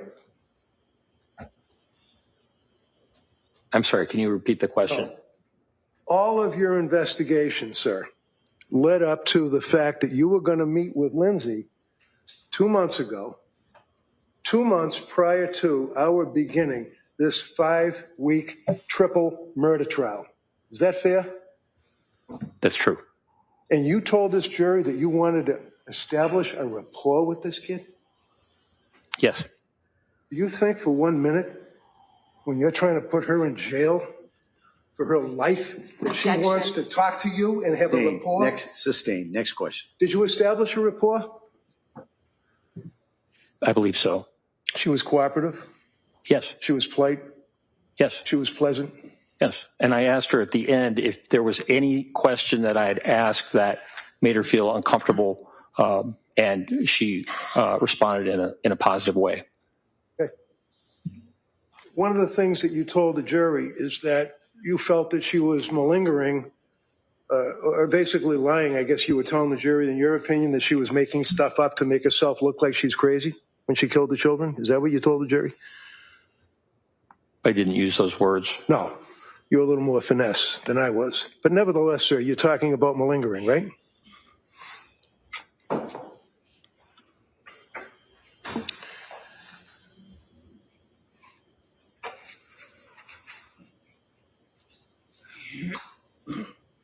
Yes, the statements about the auditory hallucination. Yes. Excuse me. Yes. The answer is yes. You were talking about malingering is my question. Yes or no, right? That's all. Yes. Okay. And when you're talking about malingering, sir, basically that would be when a person finds it in their interest to basically exaggerate or lie to an investigating psychiatrist, right? Correct. And that would be because it's in their interest, like I want to pretend that I'm crazy so a jury thinks I'm crazy and I don't have to pay for a crime. That would be in a criminal sense, right?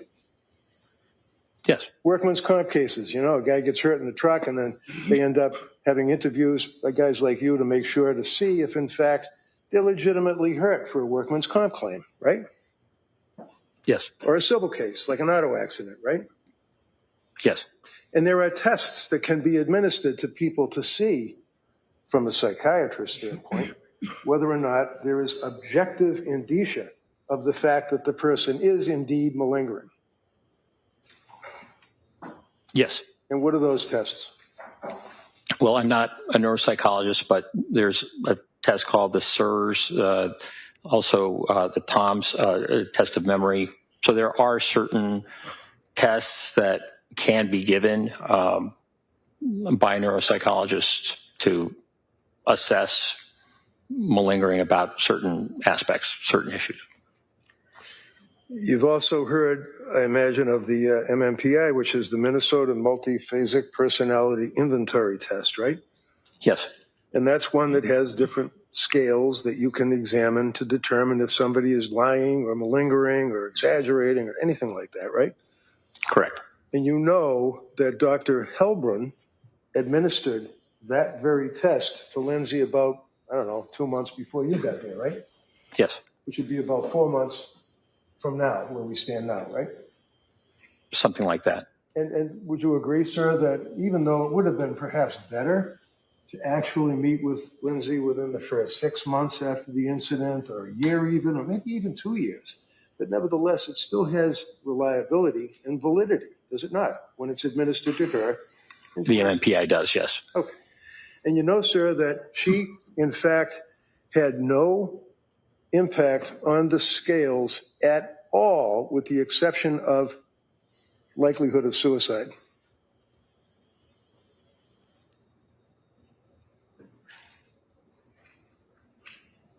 Yes, that's my understanding. Indicating that, as far as that test that was administered to her by Dr. Helbrun, did not have any evidence at all. This kid was lying, exaggerating, suppressing anything. She was being truthful, right? Objection. Overruled. About the questions that were on the MMPI, yes. And those questions, sir, pertain to personality traits, they pertain to her recollection, they pertain to all of the investigation that Helbrun was conducting, right?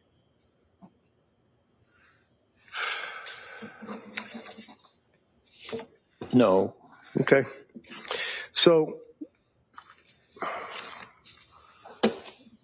when the tests were administered and the results were provided, would you agree with me, yes or no, that specifically the test indicated that she was not malingering? Yes. Okay. You mentioned one of the other things that you were concerned. Oh, by the way, would you agree with me that Dr. Philip Resnick, as you indicated, is like a world-renowned person on filicide, or the killing of your children? He's also a person that is in the forefront pretty much worldwide on malingering, right? Yes, he has written about that. He's done more than write about it. He's basically given hundreds of lectures and many, many, many learned treatises, all about people that lie to psychiatrists to try to get away with something, right?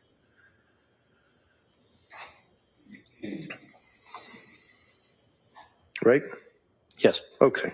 And you know, sir, that Dr. Resnick examined Lyndsey, and one of the first things... I mean, yeah, Ash Flex, you know what? I mean, that just put them both in a cell until they figure it out. ...that he did was determine whether or not, in his opinion, she was malingering, lying, suppressing, exaggerating, or doing anything like that, right? Yes. In his opinion, sir, when you read his report after all the testing of his examination, is that she was not lying to him at all. Isn't that right? Yes. One of the things that you referenced, sir, was you felt that Lyndsey was lying about standing at the refrigerator and making chicken McNuggets or whatever and carrots or peas or something. And you felt that that wasn't right because the child had already had a bowl and was eating, I think you told the jury, chicken nuggets and vegetables or something like that, right? Green beans. Green beans. Have you looked at the photograph, sir, that's in evidence in this case about that bowl? Quite some time ago. Does that show any residue of chicken nuggets or green beans in the bowl?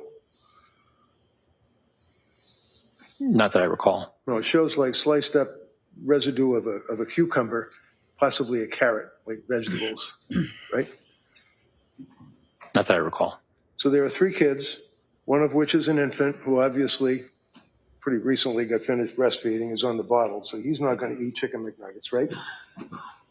Right. So we have 2 young children that have to be fed, correct? Yes. You have 2 young children that Lyndsey indicated that she was at the refrigerator getting the chicken and the vegetables so that she could feed the kids, correct? Yes. Told you that she would not give the kids chicken McNuggets and vegetables in a bowl, that she would have a plate, right? Not necessarily. So when she was at the refrigerator, sir, it's your understanding that she was not being truthful, telling you that? Is that what? Yeah, I mean, this is all really weird. Like, wait until it gets later, Mr. much Clancy, later. do If you you go a little remember bit further that down, it's day, worse. December 20th of... it just ended. But It just ended. No, do there. you know what? I'm gonna go and absorb some Lyndsey Clancy content. No. If you listen to the last part of it, is like I guess it didn't play the part where he's asking the guy, "Did you hear the 911 call?" If you hear the 911 call, because he's asking, well, she had a conversation. She admitted to the crime, right? This is the prosecution's witness, by the way, the one that she was interviewing, and it's like, and he goes, "Well, the husband says she killed the kids. That she told him that," and he goes, "Yeah, but." So the only person you have saying that is the husband. And that's after the husband says she killed him while he's standing over her. It's the husband. And then, but when you hear the 911 call, the guy goes, forget what the husband said. What you listened to in that 911 call, you would agree that she's only able to grunt when you have a crushed thyroid, right? Yeah. And the guy said, yeah. He says that it would make it impossible if we didn't have him saying that. So after he said that she killed the kids and she then jumped, that's why they treated the whole thing. They didn't even test the scene outside on the bedroom. They didn't look for anything. Did you know that the lawyer was able to go 2 days into the crime scene? They hadn't even gone. That's when he found all her pills in the drawer, and that's when he found out that he had a bunch of pills that he had crushed. But nobody ever tested anything. They didn't even test it. They didn't even test the fingerprints. They did find that there's a rope that has in the middle her DNA. So it's consistent with somebody trying to when you strangle somebody, the middle of the rope would be like, you don't use the ends, right? So there is that. They only have fingerprints on the murder weapon of his fingerprints. There's no fingerprints from anybody. And don't forget that they're trying to say that this woman was in a frenzied state. But then the same prosecution witnesses are saying, well, with the amount of drugs, crushed and otherwise, she had in her system, it would have been impossible for any human being to walk. And there's only 2 flights of stairs going, not going downstairs, because remember, allegedly the kids were killed in the basement. And then this guy goes on that Patrick goes and testifies that he tried to resuscitate the kid, but then it's not true. He never did. It was there's just so many things that are so wrong. Yeah, it's weird, right? Because I think I've fallen into the media headline consumer trap, because I am not. This is not the impression that I've been given. And I think that's for me. It's not whether she did the drugs, and then when she woke up, she didn't know what happened. And then, because this is another thing that's sickening, she was told what she had done according to the husband. So she didn't know. When she woke up, she didn't remember doing any of that. And first she had pled not guilty. She said, I don't remember doing that. But after, they kept her isolated. I found out also because, again, when I was watching the thing, at the beginning, I was only watching the prosecution. But then, I started watching I saw what was going on online. So you start watching the entire thing, the cross-examination and this, right? So I found out that they kept her isolated. They refused to have anybody with her for almost 11 days. And they had their doctors telling her what she had done. And she kept saying, I don't remember. But at the end of the day, she said, well, if you said I did it, then I did it, because your husband said you did it. And then she asked to have her husband removed as her guardian or as her proxy. And she had her parents put in, and his parents had testified for her. Yeah, we need to delve into this. There's obviously a lot more to this than meets the eye. For me, it's those little details, because the only thing we have is him saying he left at 5:15, right?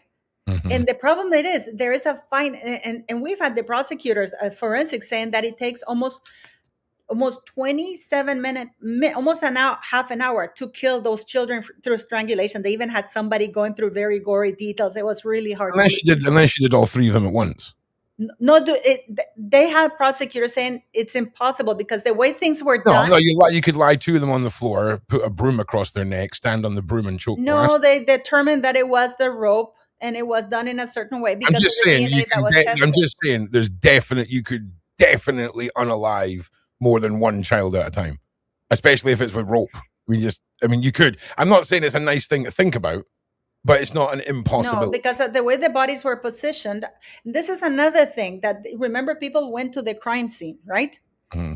The way the bodies were positioned, because Ron, it's not like you have an hour, 2 hours to do something. We're talking that this should have happened within 20 minutes. Do you know what? I need to dive into this, right? Because at the moment,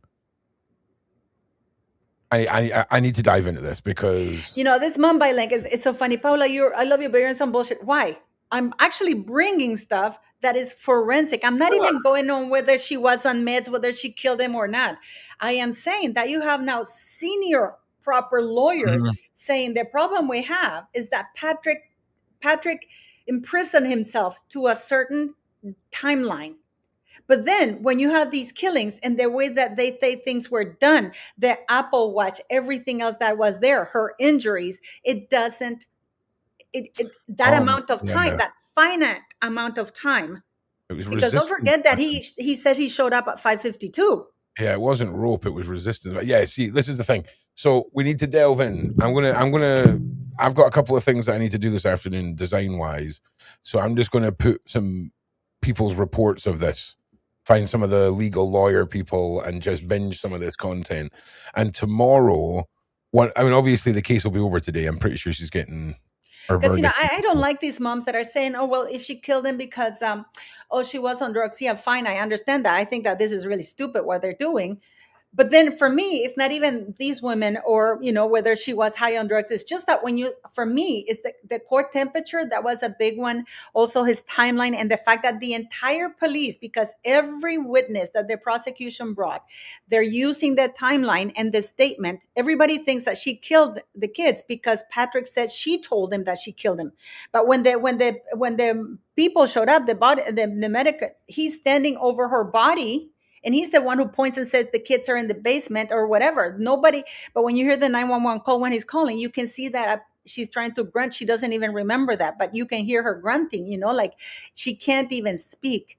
And the prosecution people said it would have been impossible for her to articulate a word with the kind of injury she had. And if she has 82-degree core temperature, you're out, buddy.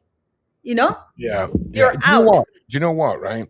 So by the time he got there, she already had less than 82 core temperature. And as a human being, if you have an 82 core temperature, you're out. Yeah, again, I don't know what any of that means. So I need to go and delve into this. I need to, like, what the hell is 82 degrees to core temp? Like, what does that mean? Like, why would your body be at 82 degrees? We're talking in different temperatures here. So yeah, I need to delve into some stuff. Because, yeah, I think what I'm going to do is I've got a couple of things that will allow me to basically bring Discord onto some shows, because there's got to be people that have delved into this that have got it all. So yeah, look, stay tuned. Tomorrow we'll be back on the Lyndsey Clancy case. We'll be giving some updates on Hayden, and by the way, I heard that the boyfriend that they're investigating, the boyfriend and the brother. You guys. Oh, look, the FBI. Actually, that's what I was going to cover on my next show, but it's been cancelled due to the traffic. So let me just jump in to the FBI raiding Hayden's house. I just don't understand how this guy is not sus. How can they not be looking at this guy 3 days prior? He's an abusive piece of ass. And, You're talking about Brian, 3 days right? prior, 3 days prior her arriving, he must have been furious that the judge denied to expunge his record, because he clearly blames this woman. Mm-hmm. And then there are these disgusting articles that she was in a threesome relationship with him and his brother. I mean, they're completely discrediting her name, aren't they? Well, I mean, I've never heard that story. I'll send it to you. I can send it to you. Yeah, I sent it to you many times. Yeah, but you send me loads of stuff. There's so much of it. Right. Federal agents reportedly visit Hayden Panettiere's home, West Hollywood, with a search warrant. There's an open investigation into Panettiere's death after she was found unresponsive in an apartment building. So that means that they don't know if this alleged overdose was sinister or not then, right? Because there can be no signs of foul play in a poisoning. Hayden's LA home was reportedly searched by feds following her unaliving. The actress died from unresponsive. Her ex, Brian Hickerson, who she accused of being abusive, she didn't accuse him, he was charged, was her at the time of her unaliving and is involved in the death investigation. Hayden's West Hollywood home was reportedly being searched amid the investigation on her unaliving. Just 5 days before her 37th birthday, after she was found unresponsive in an apartment building. The investigation continues. Federal agents were spotted at Panettiere's California home on Tuesday, the 25th.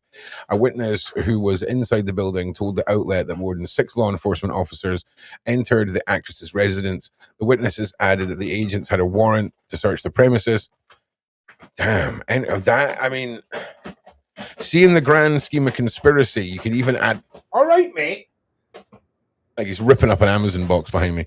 Like, in the grand scheme of conspiracy, this could add fuel to either sides of the argument, if I'm being honest. What are they going in there for? We've seen this with the Diddy case. Where was the big bags full of stuff they removed from the Diddy's house? No one knows. Authorities may be looking into Panettiere's death.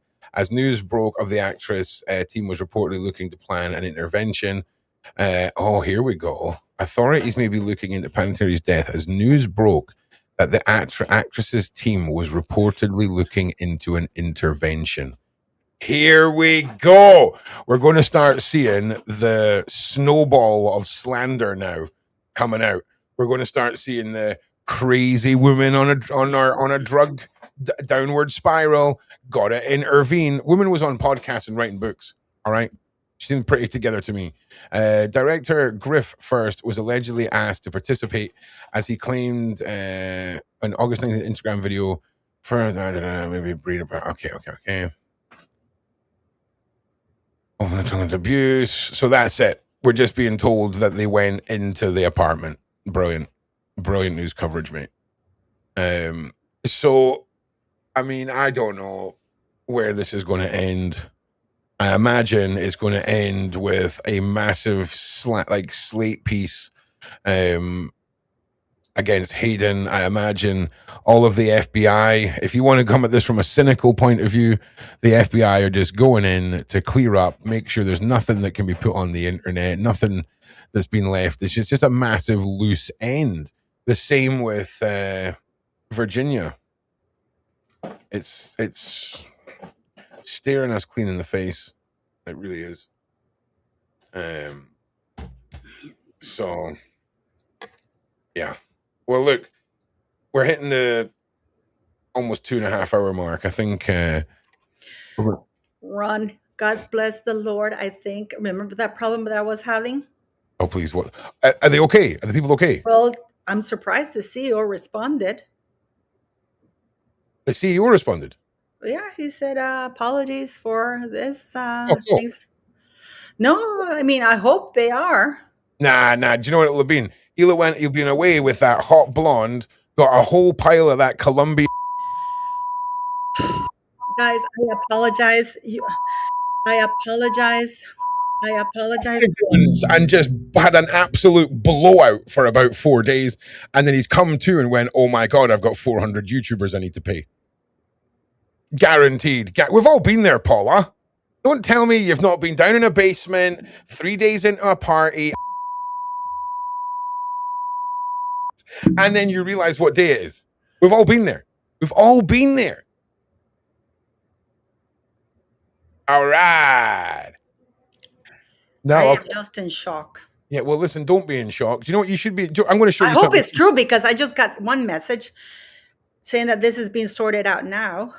Well, look, do you want to see the most incredible thing you're ever going to see in your life? I just want to say something, Ron, because I feel bad. I feel bad. I just want to, please let me say something. I am not victim shaming. I don't believe in shaming victims. Oh, you literally. No. I just want to clarify, because a lot of people, you got upset with one comment. People have been coming at me the entire thing in the comment section. I am not victim blaming in the sense of, I just don't want more victims to be created. You know what I mean? No, I hope people understand that, because I just think, I know that my contribution was very small. I know probably nothing came of it, and if anything had happened to me or anything, at least I would have left with a clean conscience that I did my best to do things, or, that I tried to prevent other people from going through what I was going through. You know what I mean? Yeah. So I always look at it from that perspective. If you actually have gone through something like that, it's like when you are in an abusive relationship, and you say they beat you up when you were a kid, and you grow up and you say, well, I'm going to beat my kids because I was beaten when I grew up, just, you continue, or you say, wait a minute, I remember how it felt when I was being beaten up, and I don't want that to go out there. So it's not victim blaming in that sense. It is more like frustrated. Yeah, we get that. I get that. I get that. But again, it's just, we can't compare things to other people's stories. Look at the beautiful Tina. Remember Tina? Yeah. She uses her voice. She's a survivor of horrible abuse. Yeah. From a child. And she now has a beautiful channel on TikTok. And she used to come here on YouTube, but the Mexican community was too brutal for her, who was abused as a child horribly. But the Mexiteers were absolutely more horrible to her. And but her message is, I survived this. You can do this. She tells you how to do this, lovely. And I'm very drawn to that. And if I can help anybody who's in that system, I'll be more than happy to do it. Did she name names right away? Oh yeah, she was like when she was a child. Yeah, I was that. I mean, I heard, and and in my channel, actually, now I have another channel that I'm going to use. I'm going to have victims come in and talk about things. I want them to have a place, even if they don't show their faces. You don't have to show your face, but if you have something to say and share, it's called Speaker's Corner. I actually have it up and running, but yeah. It's like, so I know I come Let's across as hope to God, Paula. Let's just hope to God when they come on your show, they all name names. Otherwise, I hope they do. The comment section, after seeing your response, the comment section will cook them alive.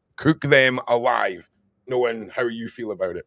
But look, we're going to end the show on a bit of amazing story.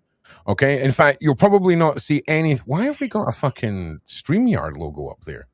I'm sorry. Is it, Yeah, you have the StreamYard over all the time. I didn't want to No, say anything we're because not I figured you hadn't paid. we're not on the budget version. You're like, what is that?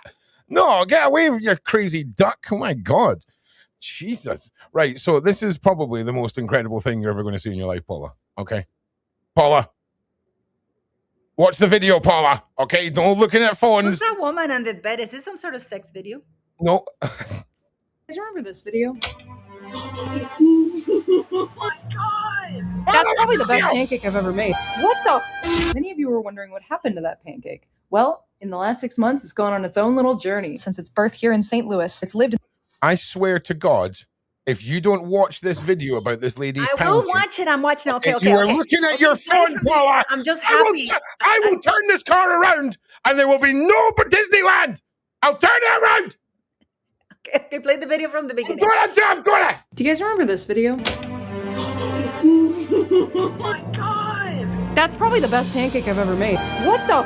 Many of you were wondering what happened to that pancake. Well, in the last 6 months, it's gone on its own little journey. Since its birth here in St. Louis, it's lived in the Appalachian Mountains of Tennessee and then made its way down to the plains of Texas. It's a real country dinosaur. After that video, our manager Hank immediately preserved that pancake. Then it and a few other pancakes were taken to Ripley's Believe It or Not in Gatlinburg, Tennessee. So that was all very, very exciting to perform at Ripley's and then leave our art pieces to hang in their museum. And if that wasn't cool enough, just recently, the T-Rex was chosen to be in a contest. Odd is art at Ripley's Believe It or Not in Grand Prairie, Texas. And through the rest of August, anyone visiting in person can place their vote for their favorite piece. So if you are in the Dallas-Fort Worth area, head over to Ripley's Believe It or Not. Go ahead and use code DANCAKES20 for 20% off combo tickets to get in. I can't say how exciting this is. I grew up on Ripley's Believe It or Not. Thank you for having my dinosaur pancake, and may the weirdest art win.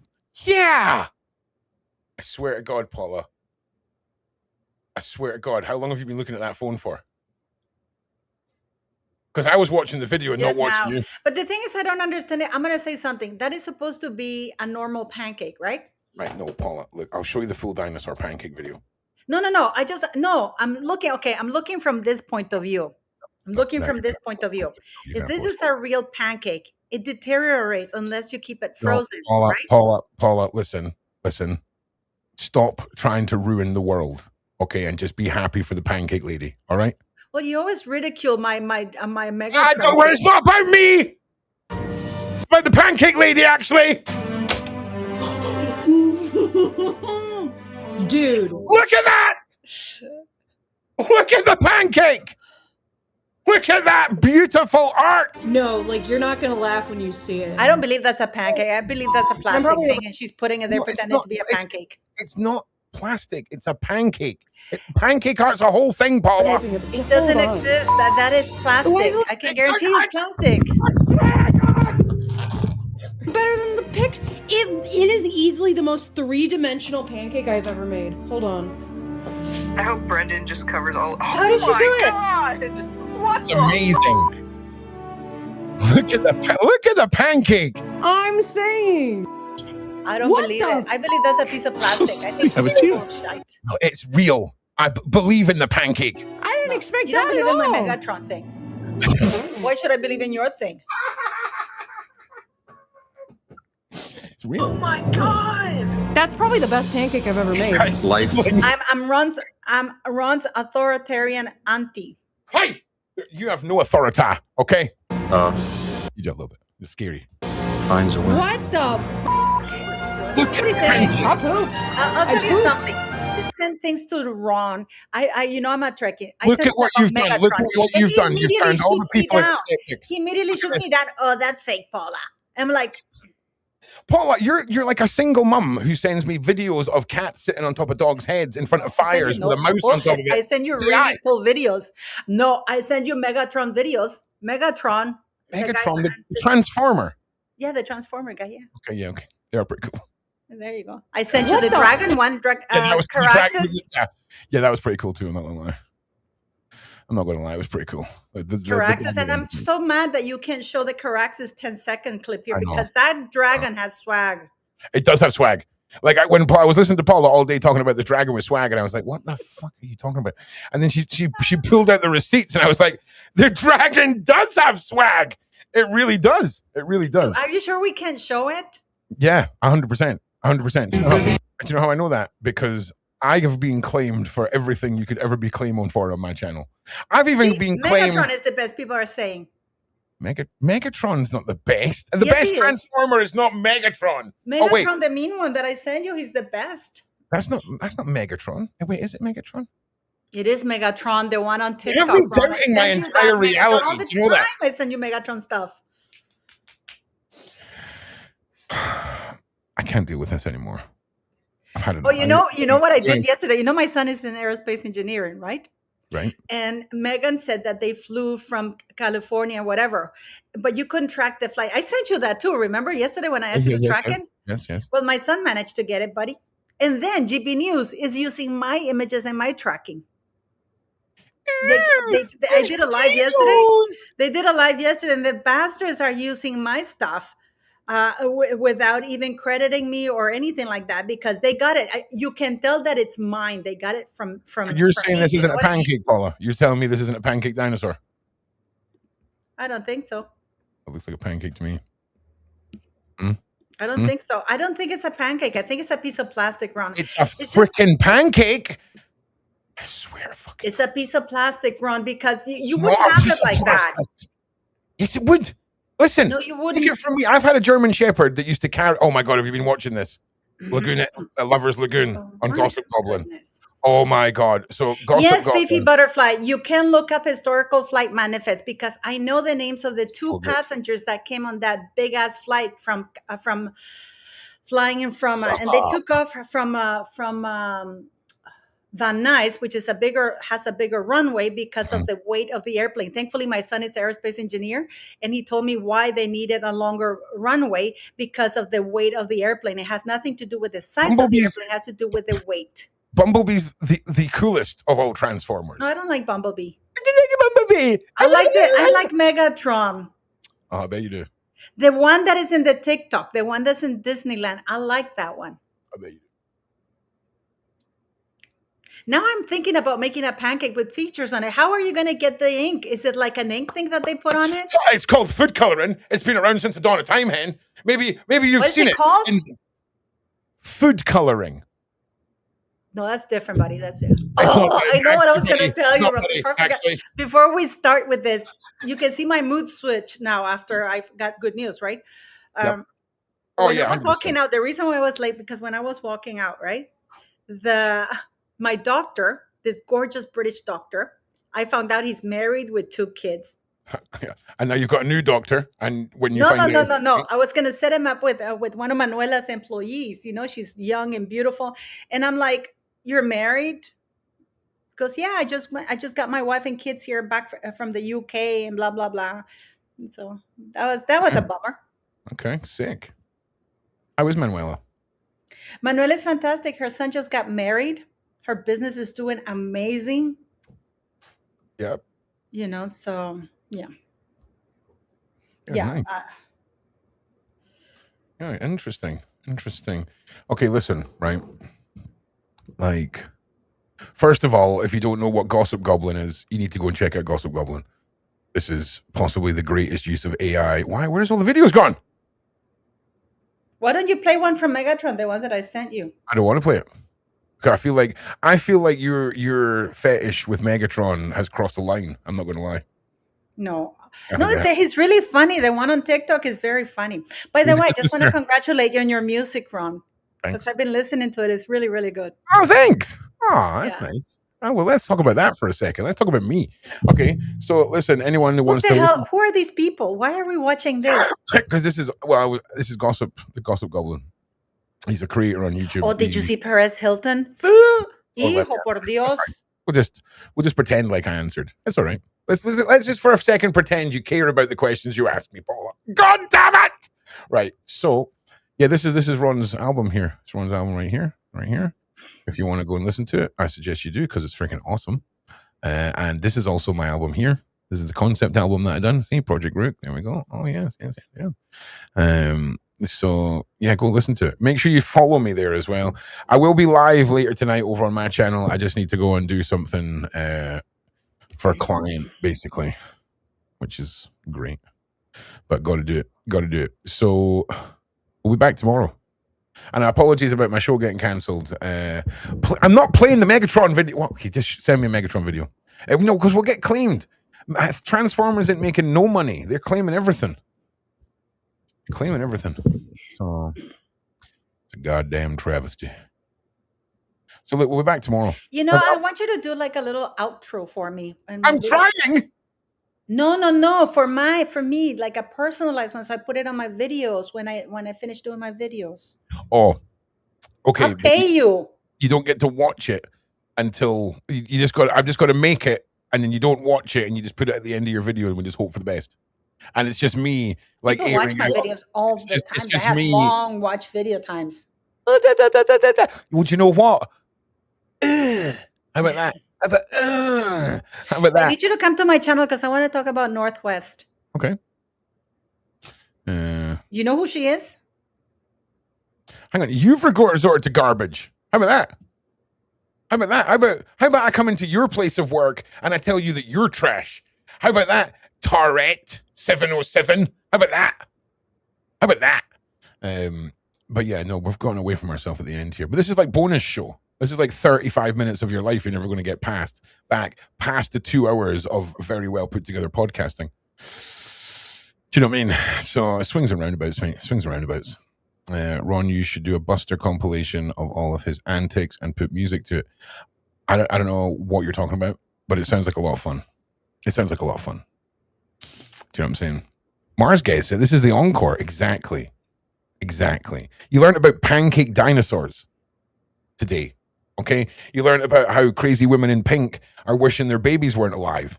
You know, it's a weird world. You got to have the balance between artistic pancake art and harrowing mental illness. And I think we bring in that perfectly, like a well-balanced cocktail. Thank you very much. And my puppy's adorable. My puppy is adorable. So, China, horrific. Nepal, all of that is just an absolute tragedy. The continuing confusion and frustration of the Hayden case, and you know, Ron arriving at the Lyndsey Clancy case the day the case ends. So if that doesn't tell you something, I don't know what does. But am I frozen? I think I've frozen. Oh yeah, I've frozen in a very awkward position. Never mind. So Paula, I'll see you tomorrow. Okay, yeah, and listen, sorry, hang on a second. It's just registered that you said you were going to pay me for something. So yeah, we'll talk about that too.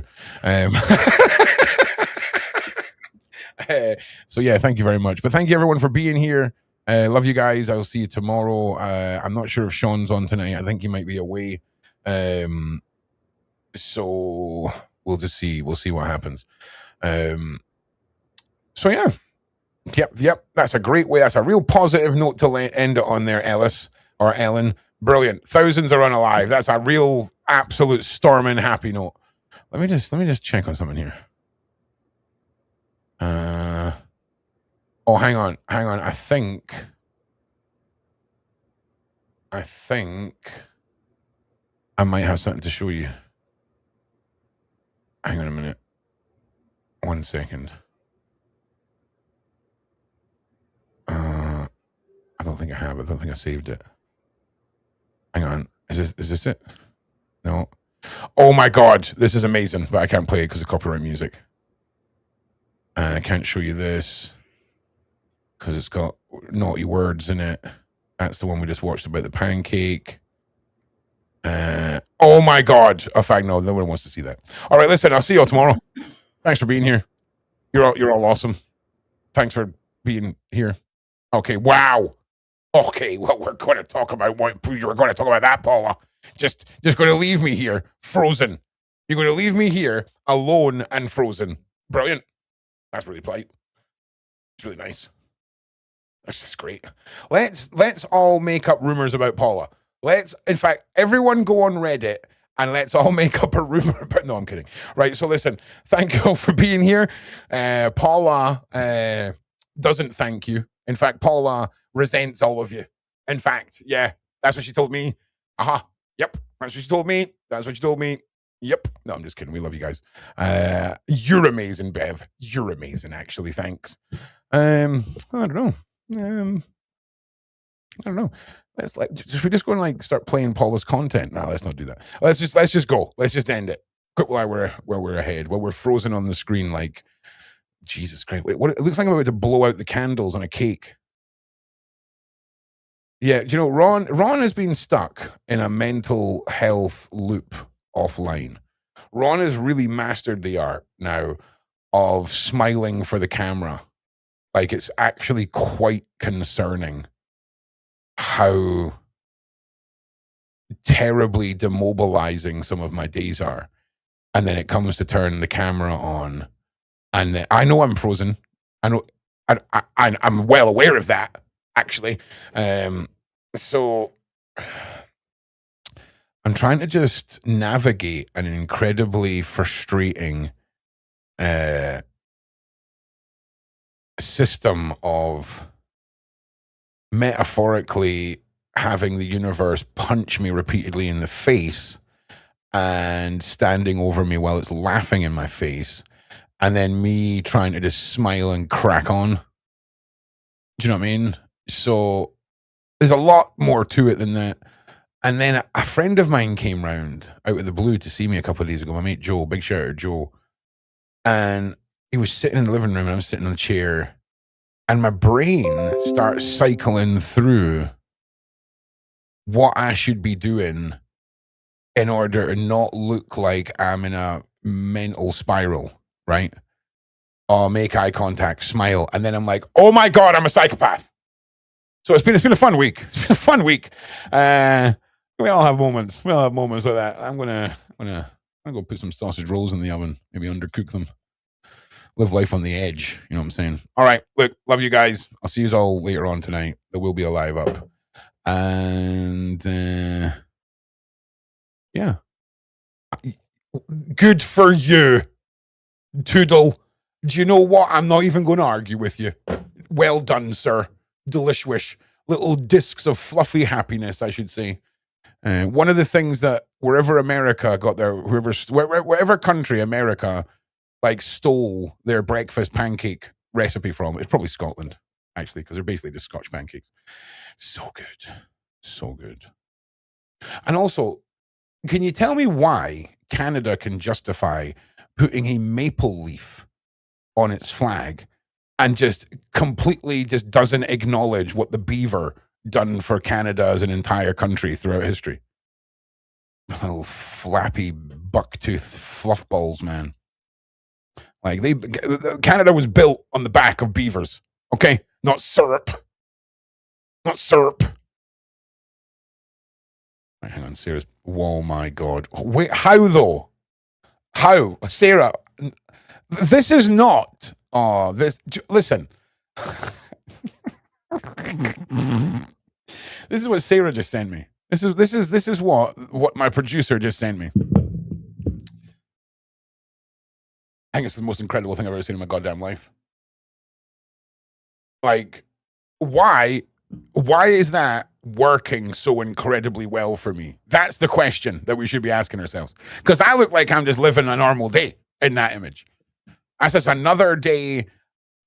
That's just another day in the day of the life of Ron. Fabulous! I am fabulous. Elton Ron! Oh, that isn't going to age well, but for now, let's go with that.